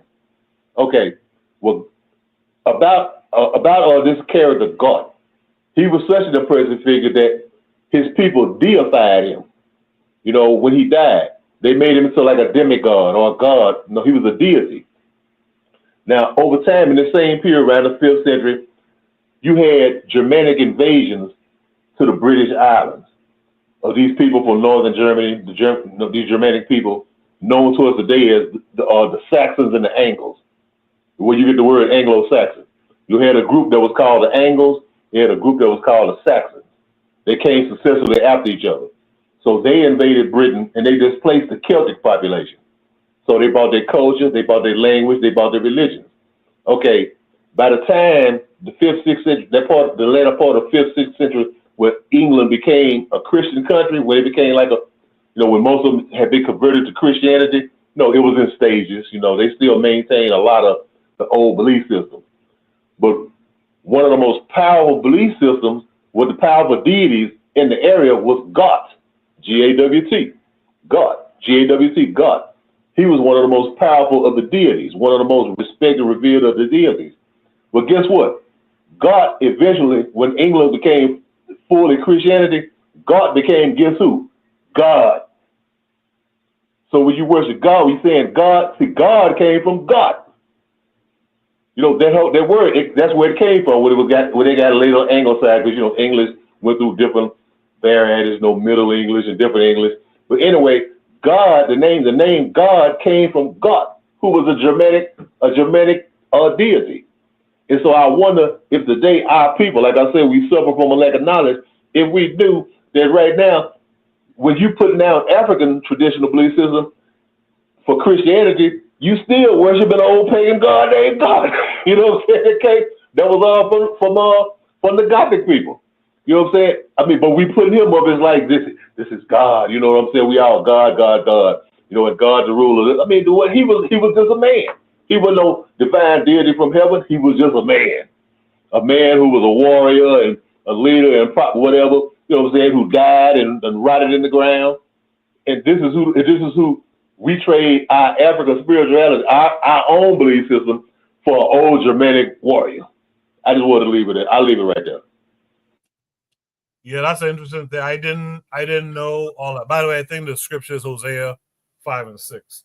So I want to say something before you move on, Koku. I know it's getting kind of late. Look at how this religion has caused us to hate our people. Look what happened in Haiti. All the earthquake a couple years ago. They were saying, oh, the earthquake was God's punishment because the Haitians used voodoo to get themselves free, right? Because we demonized Africa and Africans and African beliefs. We were quick to believe that our people were being punished because of the sin, quote unquote, sin of being African. And I'll give you another example. When Hurricane Katrina hit New Orleans, there were many who said, oh, this is God's wrath against the city of New Orleans because they practice voodoo and whatnot. Mind you, at the time, the city of New Orleans was well over 80% Black. But you had Black people, Black Americans, Black Christians who believed that God was punishing them because of whatever religious belief they had. And you see how this religion, this Christianity, has caused us to hate ourselves and to overlook the suffering of other Black people. Now, you never see white Christians talk about how God's punishing, when all those floods and earthquakes and whatnot. You might hear a couple of people, those evangelical Christians talk about, oh, they're punishing them because they support abortion, whatever the fuck. But you don't really see the self-hatred that African people have towards other Black people when they're experiencing hardship, because in their mind they deserved it for some reason, because God doesn't make mistakes. And it's just so frustrating to me that this religion has such a hold on our minds. And I get people are scared. People don't know what the future is going to hold. People are concerned what happens to after they die. It's a traditional thing. My grandma went to church. Her mama went to church. I was baptized and all the other stuff. It's a situation that to me is extremely frustrating, because I see just how easy it is for African people to be caught up in these things and to end up hating themselves and what they come from. Appreciate that, Black Steel. Let's welcome in our boy Azuliism. How are you this week? I'm fine. I'm fine. Just turn up your volume a little bit. Can you hear me? Yeah. Okay, go ahead. Yeah. People say, what does African spirituality have to do with it? Isn't that lady fighting against African spirituality? How you gonna tell me what does that have to do with it? What that video is talking about her fighting witchcraft?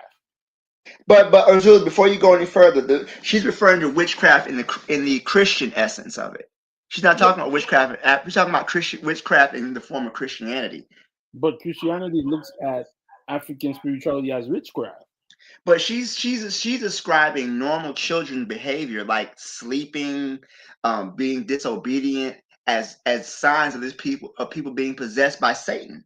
She said Satan, not African spirit, but Satan himself. So, bro, what I'm trying to tell you is that Christians look at Satan. So, me being from Haiti and stuff like that.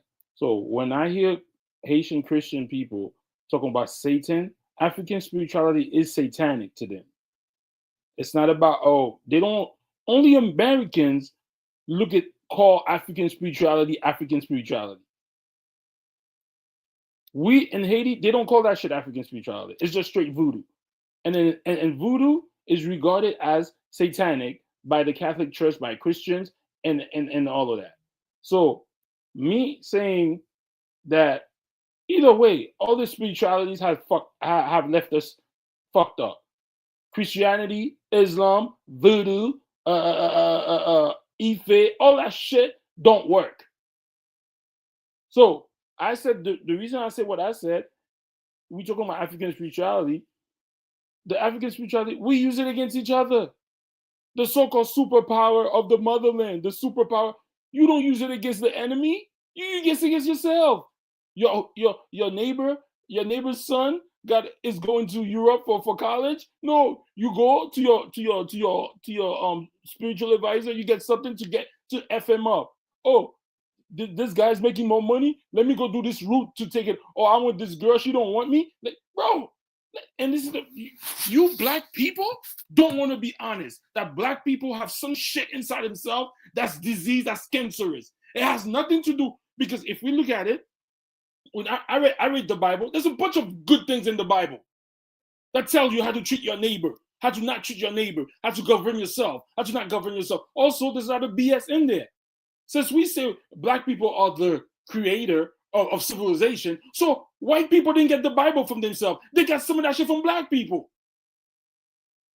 Islam, you read some of the Quran, they got some good stuff in the Quran that tells you how to govern yourself, how to be a good human being to your neighbors. But the majority of black people in America are Christians. A lot of people in Africa are Christian. Look at, how is that helping y'all? Christianity not helping y'all. African spirituality not helping y'all, because at the end of the day, there's some shit wrong with y'all that y'all need to fix. Maybe we need therapy. I don't know who's gonna give us the therapy, but that's what I was referring to. We're talking about, let's go back to African spirituality. Niggas is using African spirituality to destroy each other. And people are gonna say, I don't know what I'm talking about. I'm Haitian. A lot of Haitian people use voodoo against each other. How come they're not using the voodoo against barbecue? That's destroying Haiti right now. How come they use all that spirituality against the Kenyans that come here? Oh, please. Where's that Christian? Where's the African spirituality there? So I'm saying that this lady, yes, I agree with you. This lady is mental. But you know what? There's mad African people supporting her. There's mad American people, black Americans supporting her. If she comes here, they're gonna make her pay, they're gonna roll out the red carpet for her. Not knowing what she's doing to children, because maybe a child has an issue. Because when I was younger, I couldn't sleep early. I was up all night in my bed because I couldn't sleep. I don't know what it is till today. So I'm just saying that it's not about Jesus, Allah, Anansi, Ogu. Yo, there's something wrong with black people. Because none of those things we're talking about, Jesus Christ, Allah, Ezeli, Ogu, where they at? I could use Haiti personally. Look at Haiti. Where's all of that? So we want to attack this lady. She's a creation of us. She's a creation of all of us. She's not popular by herself. They got a lot of black people. It's not even her. Even if you look at the freaking Christian church today, the Christian church today is telling black people, and I'm gonna bring this something closer to, oh, it's okay to go to go abortion, to kill your kids. Meanwhile, the book that they're talking about said abortion is bad. What's the difference between her and those big mega black church here today? So first of all, I don't know of any Christian church that approves abortion, but I don't think that's really what we're talking about here. We're not talking about fetus. We're talking about children who are actually living and breathing. And you said something is wrong with black people. And I agree. Something is wrong with black people. What's wrong with black people is white people. Okay? Because we live in a racist, anti-black world that has done everything possible to subjugate us. That's what's wrong with black people.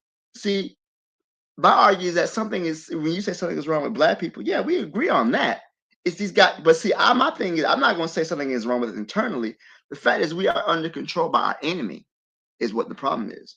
I'm going to always point the finger at these crackers before I point the finger at another black person. Always, every time. 7 days a week. But again, my issue. I don't know what church y'all go to. The church liberal flying gay flag. I don't know what church y'all go to. Y'all must live up north or something. Because down here, yeah, ain't nobody doing all that. That's a lie. That's a lie. Where I'm telling you, I live in the South, Zuli. I live in the Bible Belt. Okay? What is that? There's a guy that invited Kamala Harris to come to his church. That's down south. Where at? So what do you mean that it's not happening down south, bro? Okay, but that baby, okay, he invited Kamala Harris to come to his church. So what? A lot of politicians. So because he invited Kamala Harris, he's too liberal, or is that what you're saying? My brother, he said abortion. Do you know what Kamala Harris stands for? Listen, Kamala Harris herself, and I'm not a Kamala Harris fan, right? But the Republican, but I'm gonna say this: when the Democrats could have codified the decision by the Supreme Court into law, they didn't. They could have made it a law, and they didn't. And I'm speaking to somebody who does, usually support abortion. I'm not against it. I'm gonna be honest with y'all. Go ahead and burn me at the stake. You want to fight? Let's do it. But I'm not against abortion, honestly. But again, I don't even see. We're talking about abortion, and we're talking about a woman. I'm talking about the fact that the church is corrupt. The church in Africa is corrupt. The church in America is corrupt. The African spirituality is fucking corrupt. The voodoo is corrupt. Everything's fucking corrupt. There's something wrong with black people. Yes, white supremacy was wrong with us. White domination is our problem. No. White supremacy. Oh, so what you gonna do? So you're gonna wait another 1,000 years and blame white people? No, Julie. We're not. Listen, we're just talking about right now. We're not talking about it. So we're talking about the problem. We both agree. We can't be blaming them. Why not? Why? Why not? Why can't we? When you wait. See, this is my problem with you, Razuli. You let these white people off the hook, and they shouldn't be let off the hook. I'm not letting nobody off the hook. But here's the thing. You can't look at black people's condition and look at it from a holistic view. You sit back and step back and say, why are black people the way they are? And when you look at black people and look at the way we are, you can't leave out the fact that we've been under almost half a millennium of consistent attack. We are a people under siege relentlessly. It's like when, I give you an example. It's like when, and not talking about yourself, but you have some black people who come from other countries, right? And they talk about, well, why is it that black Americans haven't done this and they haven't done that? And, but then you forget the fact that, hey, from the time black people were in this country, enslavement for 250 years. Then after that, they had to deal with Jim Crow, lynchings, race riots. They had to deal with redlining and the theft of resources and all that other stuff. So you can't look at black people's condition, right, but then ignore what has been done to us consistently to this day. We just talked about a black man who was murdered in his home by the police just a few minutes ago. So that's my own thing. Whenever you say something wrong with us, I agree. But what's wrong with us is not an internal thing, it's an external thing. And then even if it is, say, internal, black people are maladapted. We have adapted poorly to an oppressive situation. It's like when people talk about the crabs in the barrel thing, right? The crabs in the barrel, black people are crabs in the barrel. That's a good analogy because the barrel is not the crab's natural habitat. The crabs were taken from their home, placed in an oppressive situation, and now they're responding inappropriately because they're not where they need to be at. And that's whenever we had these conversations, I just want to put the point is, yeah, but black people's condition is a result of our oppression. That's all I'm saying. Do you know that before the civil rights movement, that black people, a lot of black people were getting married at like 90% percentage? So you say that we face stuff, but we also have recovered to a certain degree. When black people were not allowed to go to the white man's store, they built their own. They did their own. So why would, as soon as they enter, why would black people champion integration?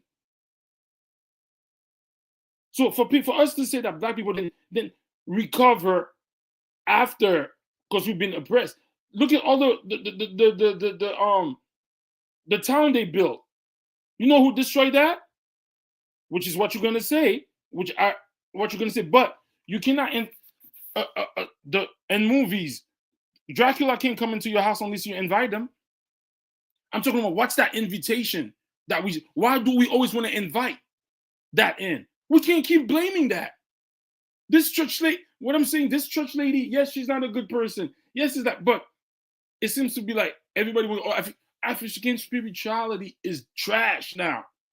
These people, most of the people in there are about money. Oh, I'm gonna contact your ancestor, but you gotta give me $500. So what I'm saying when I said the African spirituality is that, yo, in all level, it's corrupt. The way that African spirituality, or whatever we want to call it, native spirituality was before, it's not like that anymore. So if I understand what you're saying, that we've been oppressed, all of that, but when are we gonna say, okay? So we're never gonna say that? We're gonna keep blaming that? So it's gonna go another 500 years, another 200. We're gonna keep, when are we gonna take our self-determination to say, you know what? We're not gonna be corrupt anymore. We're not gonna betray. We're not gonna be immoral anymore. Because everything starts with being immoral and being unrighteous. Because if you're somebody that loves your brother, you're not gonna let somebody come in and betray, give you $500 just to sell out your brother. That's what I'm saying. And we will. All these things are under attack because at the core, I don't know what it is, but our people have an issue. That's what I'm saying. Just quickly, I want to read a couple of things I see in the chat that I think is actually pretty good. Lero says, our inaction is playing in our oppression too, though. I'll never let the enemy off the hook, but the enemy ain't going to solve our problems. It's your enemy. Our situation is on us. So she's speaking kind of in defense of Razuli. And I kind of understand where Razuli's coming from. But definitely is what Black Steel is talking about. I'm not taking this white boy off the hook, but there's stuff that we allow ourselves to perpetrate in and amongst our own people, man. Shout out to Jose, who's out there. I guess he just woke up from a 7-hour sleep. Afro Native World says, per Zuli point, capitalism and Western corrupted so much. Trigger Happy 262 Plus says, now listening to Zuli, he seems to forget, I said earlier, African spirituality exists in the condition of capitalism. It should be paired with its economic counterpart and political counterpart. Now, that's an excellent little point that I like that Trigger Happy keeps on this line of thinking. But if you unpair your spirituality from your politics, your and your economics, yes, it's not gonna be useful to you. It's not gonna look good either. Not gonna be useful to you. Not gonna look good because it's not operating within its operating system. Explain. I don't understand. Are you? I don't understand what he's saying. Is he saying like the separation of state and church? What he's saying is everything is paired. It's like the analogy I just used with the operating system. You can't use Mac software with Windows, right? It has to be compatible.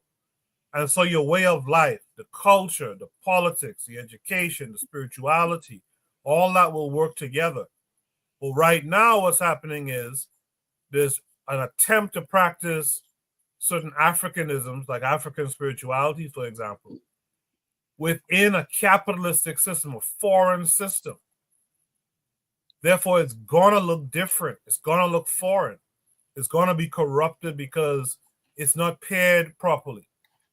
It's the same thing like a computer. If you use a bad memory stick, it's going to crash the whole system. It's not paired properly. And that's one of the things we can't forget, too. We can't forget who the enemy is, like Black Steel is saying. But we can't forget, too, that we are operating outside of our African self. So even our spirituality, and it took me a long time to recognize that, too, that even our spirituality, of course, it doesn't work. We're not in the right system. It's not paired with the right operating system. It's going to crash. It's going to be corrupted. Go ahead. But the question, I saw Trigger Happy. Okay, yeah, thanks, Coco. You really explained that. And then I saw why you said, I get that. I understand what you both guys are saying. So how are we going to pair the right system? So we're just going to keep going? Because the enemy is not going to pair it for us. Don't you see what they do? That's why we're talking about being organized. That's exactly why we talk about being organized so much. We got to get organized into what the problem is first and foremost, then organize into coming up with strategies to eradicate it from now and eradicate it from the future, right? So that's why we keep talking about organization handles all of this, because when the organization is right, it covers all of the major aspects of human living for us. We got to get all this shit back together. We won't be our best African spiritual selves in a system of capitalism. And in a Western culture, it just won't happen. Go ahead, Warner. No, for me, and listening to Erzuli is a conservative, and I go halfway with my conservative brothers when I hear them speak. I go halfway because I believe in personal responsibility. I'm not a big believer in abortion and certain things in which some of the conservative brothers say. But where I get off of that train is, it seems when I hear the arguments, is they completely absolve the system itself, which means that it's almost as if the system is fair, and but for Black people acting in a certain way or behaving in a certain way, they'll be able to benefit and win. And I think that in doing that, they absolve the system itself from the unjustness of the system and the creators of that system. That's where I kind of get off that train and line of thinking. Because when you hear them be critical, they're only critical of Black people's behavior and not necessarily critical of the designers of the system itself. And we all know who that is. And I'm not saying you shouldn't completely blame the white man or the white system for your problems. I'm not saying that. I'm saying that, but to completely absolve them from the system that they set up, the unjust system that they set up, that's where we part company, me and my conservative brethren. You know what I mean? But I just wanted to put that out there. But I'll leave it there. I'll leave it. All right. It seems like that's all. Oh, Well, I'm sorry. Bawana, one of your people you look up to, what's his name? Marcus Garvey. You know what he said about enemies? That there would be no enemy without an enemy within. That was Marcus Garvey's quote. I agree with that. No, you don't. No. You I don't agree with that. You don't agree with that, because if you did, you would have never said what you just said. But usually, if I say I believe in personal responsibility, that's dealing with the enemy within as well. If I You say don't really know. You don't really know personal. Shut up. You don't no, believe in nothing. You just no, believe in blaming. Oh, let's blame. Oh, massa. Let's blame. Oh, massa. Stop. You see, so that's why I have to say, who's that nigga on that nag when I talk to you? Because y'all conservative brothers only hear one thing. Y'all only hear one thing. But I like I say, I agree with you. I agree with my conservative brothers up to a point. But to the next point where they want to completely forgive, I don't agree with them. I don't go that far. I just don't go that far. Let me ask you a question, Boana. Yes, sir. If I tell you don't go down that alley, Yes, they got 50 hungry pit bulls, yes. right? Yes.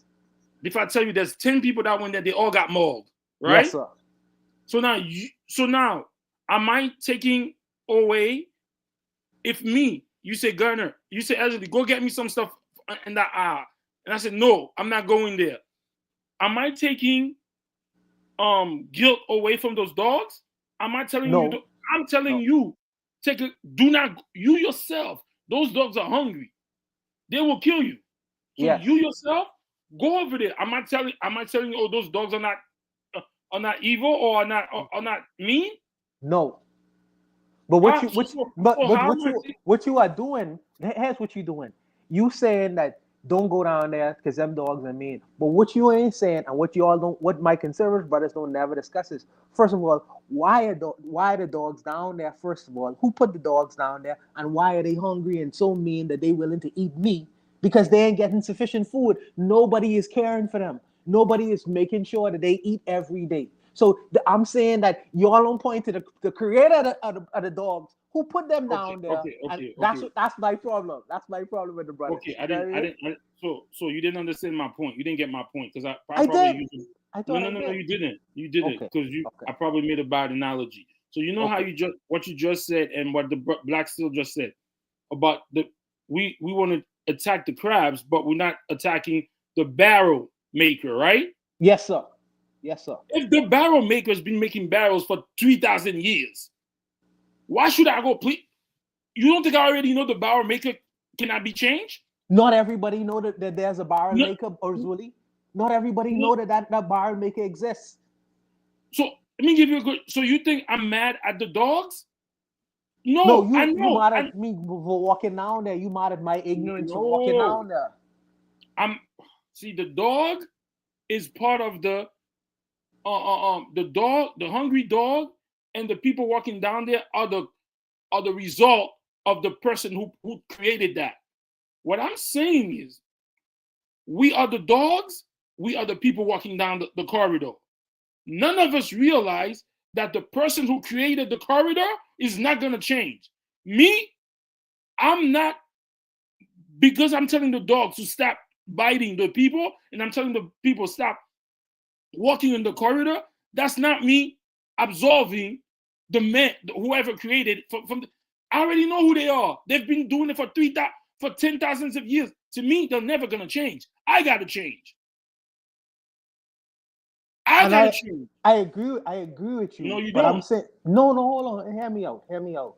I agree with you, but what I am telling you, Urzuli, is you come to that realization, but there are hundreds of thousands of Black people they have never even considered that there's a barrel maker. They think that the way things are is just how they are. They never even thought about to the level of where you thinking that there's a barrel maker. Just as we saw the lady in Africa doing her devilishment, she don't understand the creators of these doctrines or a bunch of women hating homosexuals from out of Greece who create these kinds of ideas and put it in African minds. They never even get that far in their reasoning and thinking. They just think that this is the proper way to operate because they've been conditioned that way. And I'm saying that you can't ignore the barrel maker. Most of Black people have not gotten to that level as yet of thinking, but you have. So that's why you ignore them completely. But I'm saying that there are many others just like me and you who ain't even consider these the barrel maker yet. That's what I'm telling you. But Boana, that lady, you are that lady knows the barrel maker. You know what she's just saying? If you can't beat them, join them. I don't let these people off. That lady is not off the hook. She's looking at it. Oh, I know the barrel maker, but I'm making money. So you think these people, that lady don't know? No, but no, Brothers Willie, she knows, but most of the people who come to her church don't. You know what I mean? They have not considered that yet. She's being manipulative in what she do. She know what you know, but she using it to her advantage to make money, as you say. But the people who she drawing in, they don't know. Just like Jim Jones. Jim Jones knew certain things, but most of the people, the 900 people he get to commit suicide, they didn't know. So they follow him in death. Buana, could you accept the fact that maybe this woman is a true believer and she really does believe if your child stays up late, he's possessed by Satan? Could that be a possibility? She could be, and still be a person who is drawn and given to money, or she could be a shyster and a huckster who knows better. She knows better, but she's still using religion as a tool to enrich herself. So she could be one of the, just like TD, you have your TD Jakes out there, who I believe is a true believer. Then you have your Benny Hins, who is a shuckster, and he don't even believe in the religion, but he uses it as a tool to enrich himself. Both of them. Jig is a true believer. He was at the Diddy party. Come on, boy. Not see. But I don't know. You was at the Diddy party. You was at the Diddy party. So I don't know who was there. So obviously you was there on the nag. They got a picture of him and Diddy holding hands. What you mean? No, he's a pastor, bro. I don't think he is. I don't think he is. That's a whole other conversation. That's a whole other conversation. Wow. All right, guys. Great conversation tonight. We'll do it again next week. I know it's Thanksgiving for some people, but I plan to be here. Hopefully you guys plan to be here too, if you can. Before anyone leaves the panel, please, it's time to give you shout outs for the week. Let me start with Anthony McPhail. What will your shout outs be this week, sir? Man, okay, my shout out's gonna be, man, to everybody on the panel, man, to you, Koku, to everybody on the panel, all the brothers on the panel, to our sister Lero, and to the revolutionary matron. I want to give a shout out to the brothers in Niger, man. You know, the government there, they was doing something. You know, it's a small thing, and you know, it may be symbolic, but it was important to them. You know, where they was this week, they was like all of those names, place names. You know, like in Africa, all these places where the Europeans went and colonized and put their names on shit. Well, you know, in Niger, they started to take all that shit down, man. You know what I'm saying? All of the monuments all over the country and places like that. They taking all those French names down, those French heroes and all that shit, the streets, the boulevards, avenues, and all that down, and replacing them with the names of African heroes and African freedom fighters and people from Niger and Niger's history and everything. So I want to give a shout out to them for that. And like Coco, I was just thinking you said about the Thanksgiving thing coming up. You know, we celebrate the alternative thing, man, the Umoja Karamo, you know, which is the alternative, you know, the Africa-centered alternative to that Thanksgiving bullshit. So I'll leave it at right there, man. But peace to all the brothers, man. Appreciate that. Yeah, we'll be here next Saturday. Please join us if you can. With that said, let me hear from Black Seal. Black Seal, what would you like to shout this week? Well, shout out to that clown John Jones at the UFC fight. He won the fight last weekend. And this fool got up here and started dancing and said he was a proud Christian American and he was happy to see President Trump in attendance. And he even danced. He's a dancing, I don't want to say a monkey because that has racist connotations. He's a dancing monkey. Got up here and danced for Donald Trump, man. Oh my God. All those UFC fighters, man, they all end up to be the most self-hating coons, from Kamaru Usman and Israel Adesanya, now John Jones. It's like, where do you find these Negroes? He called a racist like Dana White to call him his uncle. I saw the fight, but I always get it for free. I'm not giving him my money. You know, I'll stream it. Thank God for the internet. But yeah, it was just an embarrassment. Like, oh, every time we take a step forward, we take 3 steps back with clowns like this. Good show tonight.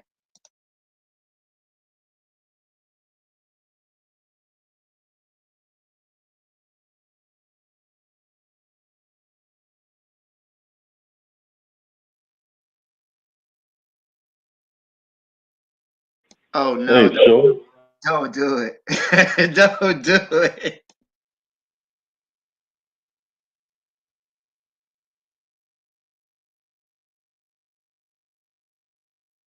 Would you have that same feeling if you was dancing for Kamala?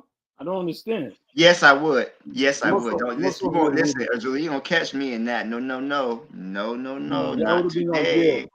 Not today. Like Dikembe Mutombo said, not today. Oh, shout out to him. He passed away recently. Shout out to Dikembe Mutombo.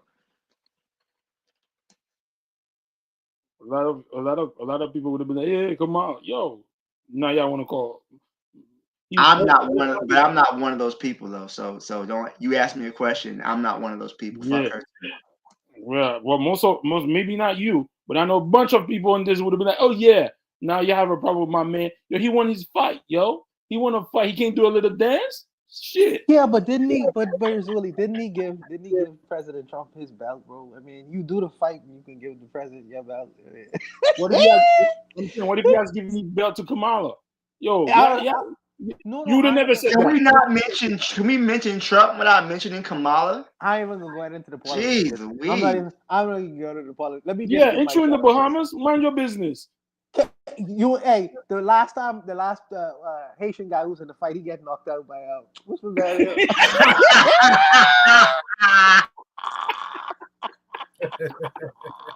Yo, hold that. Yeah, he got knocked out by Dante Wilder. So you ain't even in this conversation. You ain't even in this time. He comes to the ring with his Haitian flag. Wow, you see? Anyways, yo, shout out to the 524 Diasporans who got their citizenship. Respect to them. I think it's a good thing. I think it's a good step. Shout out to Burkina Faso as always, and shout out. Erzuli might be offended by this, and I ain't trying to offend him, right? But shout out to the brothers in Haiti who was shooting at planes to making sure they're alive because we don't miss this. We don't miss this. So shout out to them as well. I'll leave it at that. Oh my. So it was a shout out while you're here. Yo, that was shout out to the Haitian team for beating Puerto Rico 3-0. Yeah, hold that. Soccer, baby. We back. That's what I'm saying. I'm out. Shout out to the panel. Yes, sir. Thanks for coming through. I guess Black still give a shout out. I think everyone did. Yeah, right? I'm done. All right. So Trey Happy says, yeah, shout out to repatriation. Yeah, my shout outs to Cheryl. My shout outs to Cheryl and all the ladies who was here tonight, but Cheryl's husband was one of the crew who got citizenship to Ghana. I appreciate that. So I look forward to hearing her stories in the near future of gaining hers and repatriation, etc. Shout out to Jose and Marcus McGee and everyone else who joined late. But we'll be here next week. Yeah. Yo, stop repatriating. This side is ours too. Yo, stop it. Why we repatriate? Cool. You repatriate me because we got white supremacist vibe. These crackers is crazy. Hey, Cool. Yeah. And shout out to our brother, man, Tamir Rice, man. Oh yes, today is the anniversary of his death at 12 years old. It was I want to say it was like 10 years ago now, right? It's time flies. So shout out to Tamir Rice as well. All right. Hold on. Did the police get convicted or they didn't? I think they lost it. I think he lost his job. Oh, but I don't think he got convicted. Oh, all right. Yeah. Cool.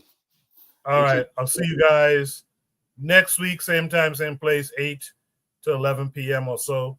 You guys be good during the week. Check out all the shows on KWAZ Radio. And see y'all later. Peace.